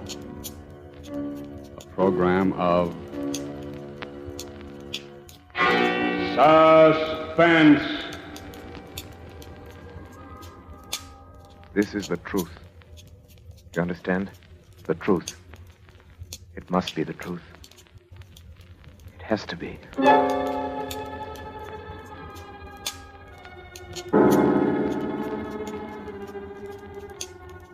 I, Robert Wensley Graham, a doctor and psychiatrist by profession, do hereby of my own free will and volition, albeit with deepest regret, make the following full and complete statement relative to that all but unbelievable series of events which has brought such disaster and misfortune to my house, particularly to my poor wife, Isabel. It had its beginning, properly speaking, some 2 months ago, to be exact, on the evening of July 25th. We were in the drawing room, Isabel at the piano, practicing, as she said. Her Aunt Jane and I on the opposite sides of the room.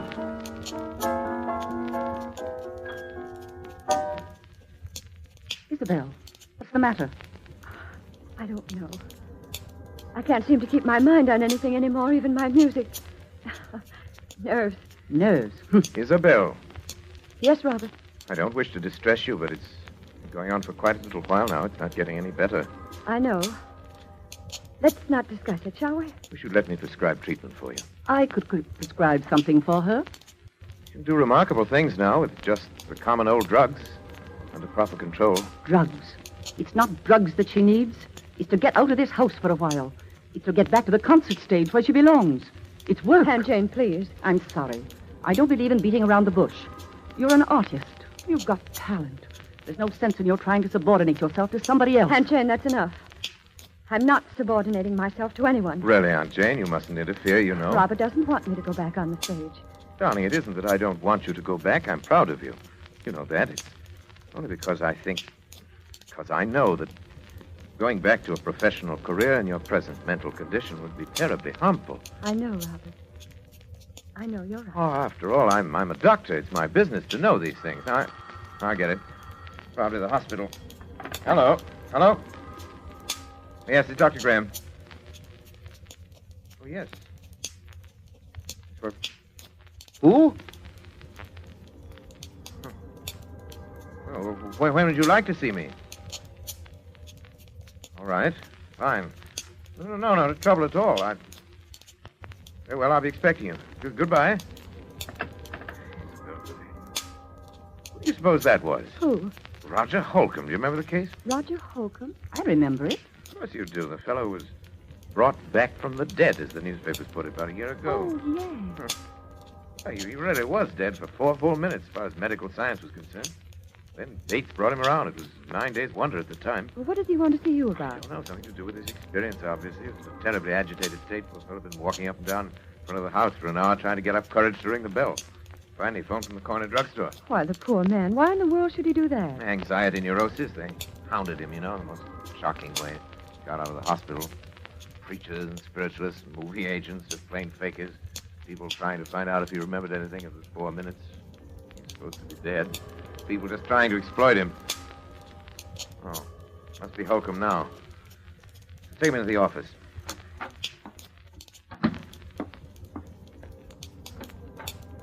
Dr. Graham? Yes, you're Roger Holcomb? Yes. Come in.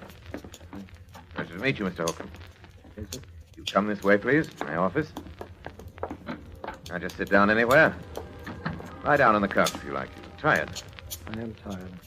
Tired and Give me your hand, please. For heaven's sake, there's nothing wrong with my pulse. If that's all you think it is, I'll go. Why did you come to me, Mr. Holcomb? You know my history? Yes, most medical men do. Up until your disappearance. Yeah, most medical men do, all right. Then they tell me I'm crazy. Do you think you are, Mr. Holcomb? Oh, I see. You're like all the rest. Let go of me, please. Just a minute, Mr. Holcomb. You came to me for advice. For treatment. I suggest you tell me your story. Well, I was told you specialize in strange cases. Things that other men can't explain. And that's true in a way. Oh, you know what happened when I got out of the hospital. Yes. Followed me, questioned me, hounded me day and night, trying to find out if I remembered anything, if I'd experienced anything beyond the grave. Yes, I remember that. Well, then you remember that my answer was always the same. I remembered nothing, but I knew nothing. Well, I was wrong. Oh?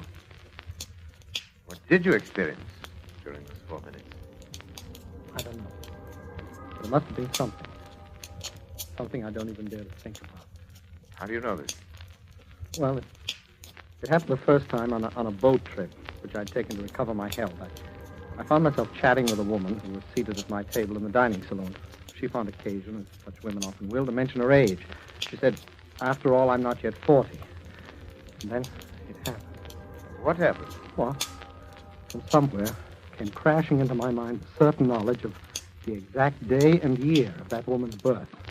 And with it, a compulsion to speak out.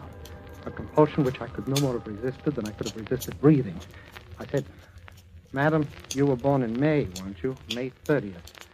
And she looked at me in utter astonishment. We'd never even seen each other before in our lives. And said, "Yes." And then I added the date, the year 1900. See, she was well over 40. She'd lied to me. Innocent enough thing, but I had known the truth. And I'd been forced to speak. And I have been ever since. This phenomena has occurred often? More times than I can remember. Every time a direct lie, no matter how trivial, is uttered in my presence, I suddenly know the answer to that lie.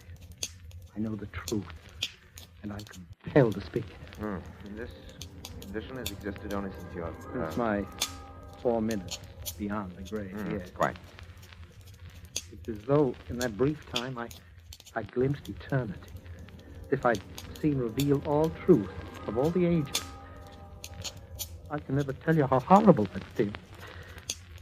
I found that men, even the most honest of men, live by lies. Tell me, you have a family, friends who are understanding? Oh, for heaven's sake, Doctor, don't you understand what this has done to me? Yes, I had a family and friends, a girl I was going to marry. Today I'm an outcast, a pariah. I'm shunned, feared, I'm hated. Yes, hated. Mr. Holcomb. Mr. Holcomb, I believe that this condition is very real to you. It causes you very real anguish. I want to help you. Do you think you can? I'm confident that I can. Suppose you could arrange to stay with me here at my home for a matter of weeks or months, if necessary. Well, I'll do anything. Good. Anything in the world to be a normal man again, but... But what? Dr. Graham, I can see that you still don't believe me. Oh, no. I beg of you. You don't know the terrible responsibility I'd be to you. I'd be like a spy, like some inexorable prosecutor from another world. Mr. Holcomb, let me worry about that. All right. Is there anyone else in your household who might object? Oh, no, it's only my wife and her aunt. Have your own quarters. Be quite comfortable, I assure you. I'm sure I'd be. It's a lovely house, but I've seen of it. Yes, I'm rather lucky. I'm interested in research primarily. Not much money in that, you know, but a couple of years ago I came into quite a nice inheritance. The house went with it. What is it? What's the matter? The inheritance was not yours. It was your wife's. The house is your wife's. You were penniless.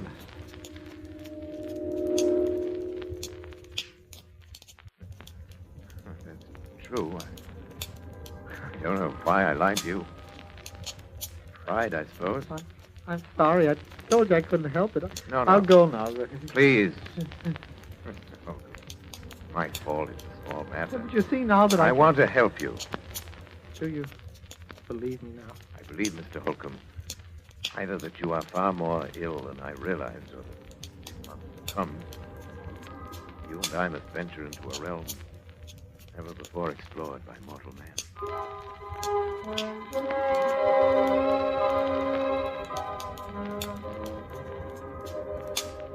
It was utterly fantastic, and yet it was true. I checked the facts again and again. He could not possibly have known, and yet he knew. Could you imagine what this meant to a man of science? If I could fathom the depths of Roger Holcomb's mind, I could make a contribution to the body of scientific knowledge absolutely without parallel in modern times. I'd be more famous than Pasteur or Ehrlich. There remained the problem of Isabel. I was aware of the danger, of course. I was acutely aware of the peculiarly delicate balance of her mind at that time. The fact that the presence of a man like Roger Holcomb might be seriously detrimental to my rather well-conceived plans for Isabel. I believed I could control the situation. I determined to proceed. Actually, Holcomb's presence made itself felt almost immediately. The first incident came after his visit.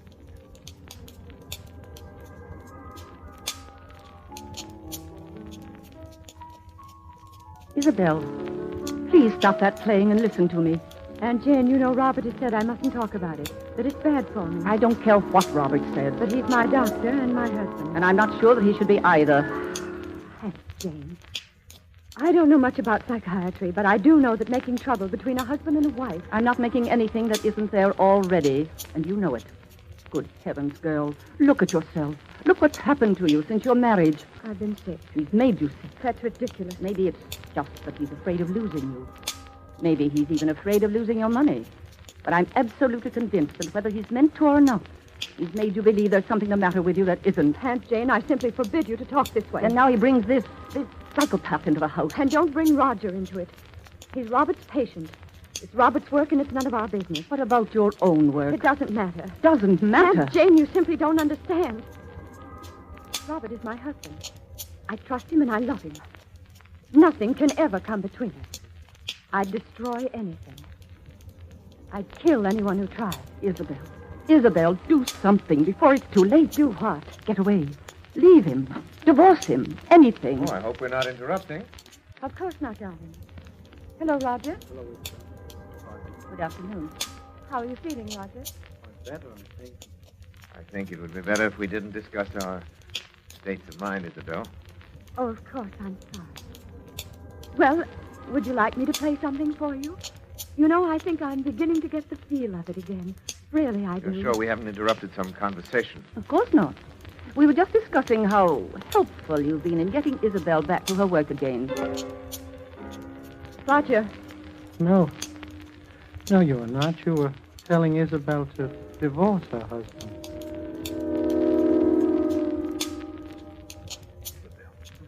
I'm sorry. I'm sorry. Roger, come back. Isabel, is that true? You brought him in here deliberately. Is that true? It doesn't matter, I suppose. You've known how I felt for a long time. Yes, I'm afraid I have. Robert, it was all so silly. She didn't mean it. It was just I that did she... mean it. But I did mean it. I'm sorry, Isabel. But I've been under this roof too long as it is. Oh, Jane, you're not leaving us. It's best, Isabel. Yes? Yes, I think it's unquestionably best.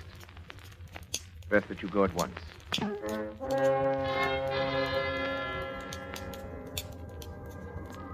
She left us, of course. I'd always believed that Jane exercised an unfortunate influence over Isabel. I did not dream it had reached such a point as this. Yet this incident gave me my first insight into the relationship which was destined to develop between Isabel, Roger, and myself. The first and most obvious result was that within a matter of weeks, Isabel was to lose every friend she had. We became further estranged as each day passed. It was difficult to speak of even the most casual things with this strangely terrifying specter of truth, always at our elbow. The situation reached its inevitable climax the evening that Leopold Sarinsky, the famous conductor of the Los Angeles Symphony, was to call on Isabel with a view to resumption of her professional career under his auspices. I gave a great deal of thought to that evening. It had to be handled with a great... Robert, you will help me, won't you? Of course I will, darling. I don't know whether you realize how important it is to me. I have nothing but the music now. I've been working so hard. Playing sometimes half the night Yes. while you were asleep. I've heard you. Sometimes it seems that the piano's all that's helping me to keep my sanity. My darling, I want you to let me prescribe something for you. Time we face this thing, your trouble, I mean. Robert, does he have to have dinner with us tonight? Roger? Isabel, you know how I stand on that. Oh, yes, but just Now, this one. Even once, Isabel, keep him in his room like a spoiled child when we have guests. Isabel, it might undo everything I've accomplished in weeks. Oh, of course. You're right. But, Oh, Roger, come in. Robert, I was wondering if I might be excused just tonight. You're having dinner with us, Roger. Must I? You know you must, Roger, and you know why. why, Roger, don't you want to meet the great Leopold Sarinsky? He's really a wonderful person. Yes, indeed, I would very much. You know, I made my debut with him in 1934. I did a concert with him every year until I... Isabel was very talented, you know. I was? I am. Oh, Roger, I'm going to play with him again. He wants me to open the season in November. Can you imagine what that means to me? I'm so glad, Isabel. And Robert has finally given his consent. Haven't you, dear? I'm sorry, what was it you said, Isabel? I said you'd given your consent to my playing with Sarinsky. Why, Isabel, you know I don't want you to think that I'd ever stand in your way. I know, dear. Roger, I'll do the Emperor Concerto, and you will come to hear me. You do want to, don't you, Roger? Please, Isabel, don't ask things of me that can't... What's the matter? What's the matter with both of you? You act as though you thought I wouldn't be able to appear. As though the whole idea were hopeless or something. Isabel, please. I am going to play. I'll be better than I ever was. You know I will, don't you? Don't you? Of course, Isabel. You play wonderfully. Roger. No, Robert, you're very certain that Isabel will be prevented from ever playing again by death. Death? Oh, Isabel, forgive me, please. By death? No. Oh, no. Please, Roger, it's not true. Tell me it isn't. Roger, answer me. Answer me. Roger, do you hear me? Answer me. Answer me!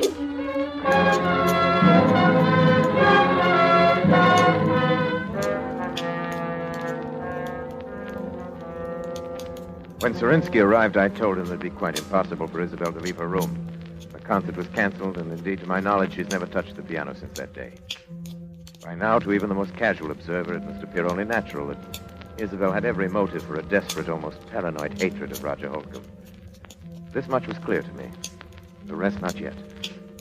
But one thing, from any point of view, was certain. I had to keep Roger and Isabel apart. Perhaps what I feared was indeed inevitable. I honestly did not think it so at the time. As a precautionary measure, however, I prescribed a drug for Isabel, which she at last consented to take. I gave her her own supply. She administered it to herself, as I had directed.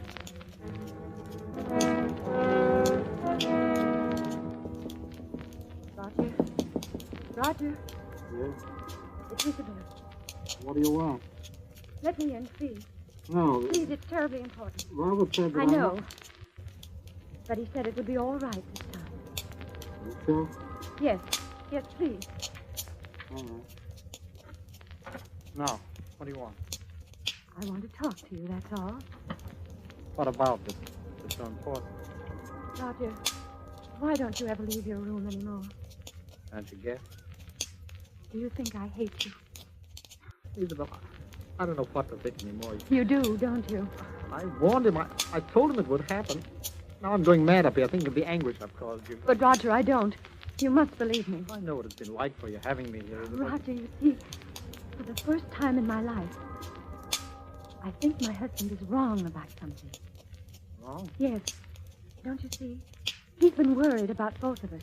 And so this distrust has blown up between us. Well, I don't distrust you, Isabel. You've been more wonderful to me than I But you're afraid of me. And that amounts to the same thing. And it's bad. For the both of us. It's hurting both of us.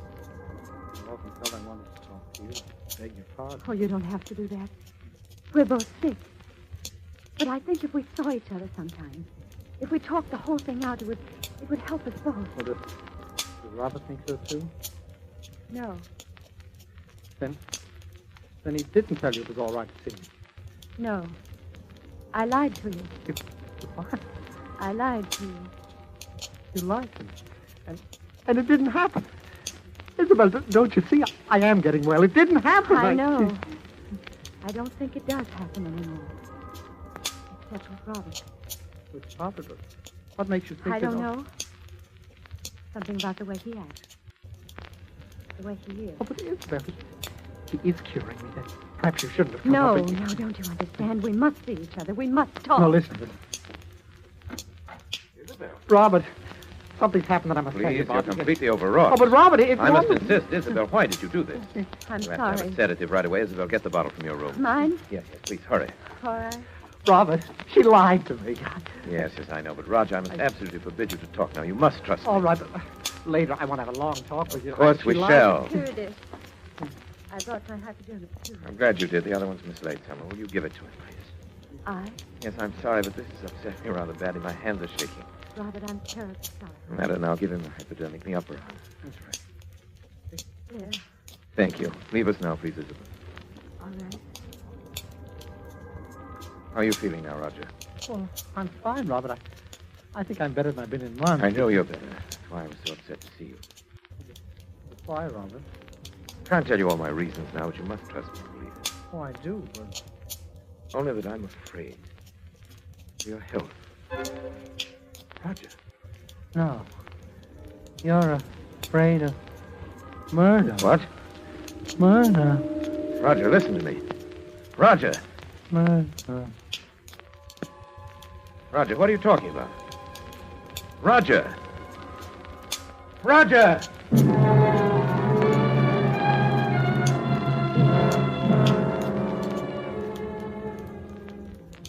It was clear to me now. I knew I must take immediate action. I knew that the most terrible consequences might result if Isabel were alone with Roger, even for a moment. But he knew that he'd said so. There was no other explanation. I thought it through most carefully. And yet no plans are perfect. No man is infallible.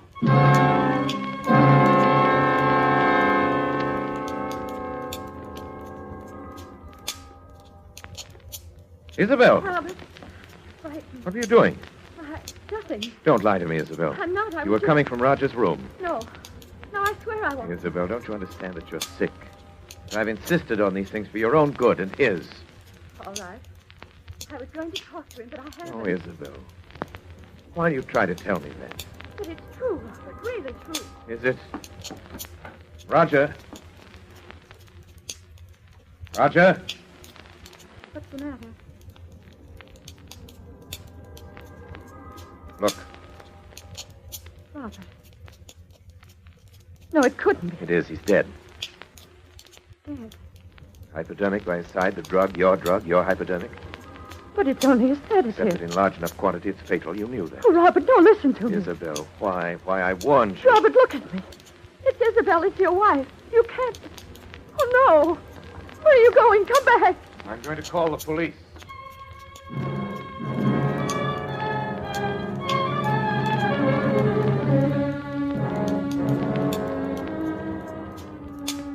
It was perhaps the most terrible decision a man ever had to make, even though it did come not as a shock to me, even from my point of view as a scientist.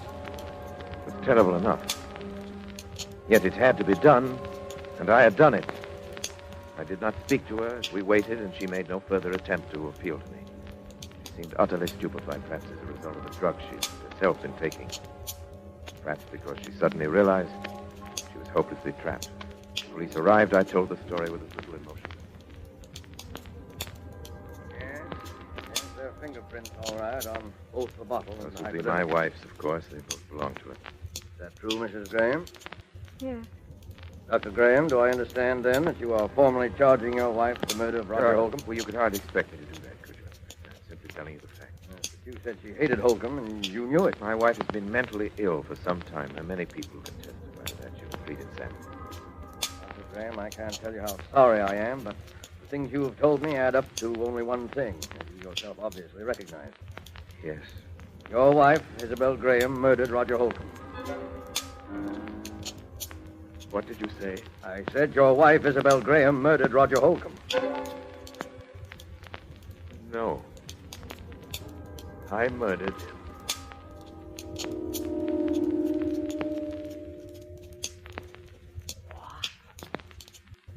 I tried to make it appear that Isabel had done it. And I succeeded.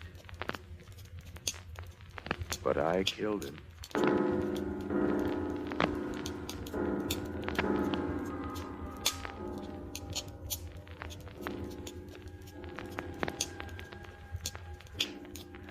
No plans are perfect. No man is infallible. Yes, I killed Roger Holcomb. And he himself revealed the truth. I'd planned to dispose of Isabel for many months. I'd never loved her. I'd loved only science. I wanted her money, and Holcomb found it out. That was the risk I ran. But any chance lie in his presence, either by Isabel or myself, bring out the truth, and it did. I had no alternative once he'd discovered that, but to kill him. It's easy enough to throw the blame on Isabel. I had not counted on that terrible compulsion for the truth. That strange affliction of Roger Holcomb's. Its power over me. Did it transfer itself at his death to me? Or was it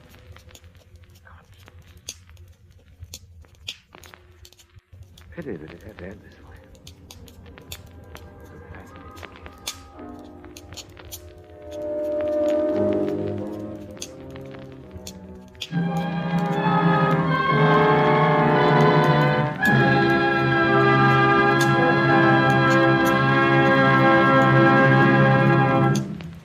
And so closes Lazarus Walks, starring Orson Welles. Tonight's tale of suspense.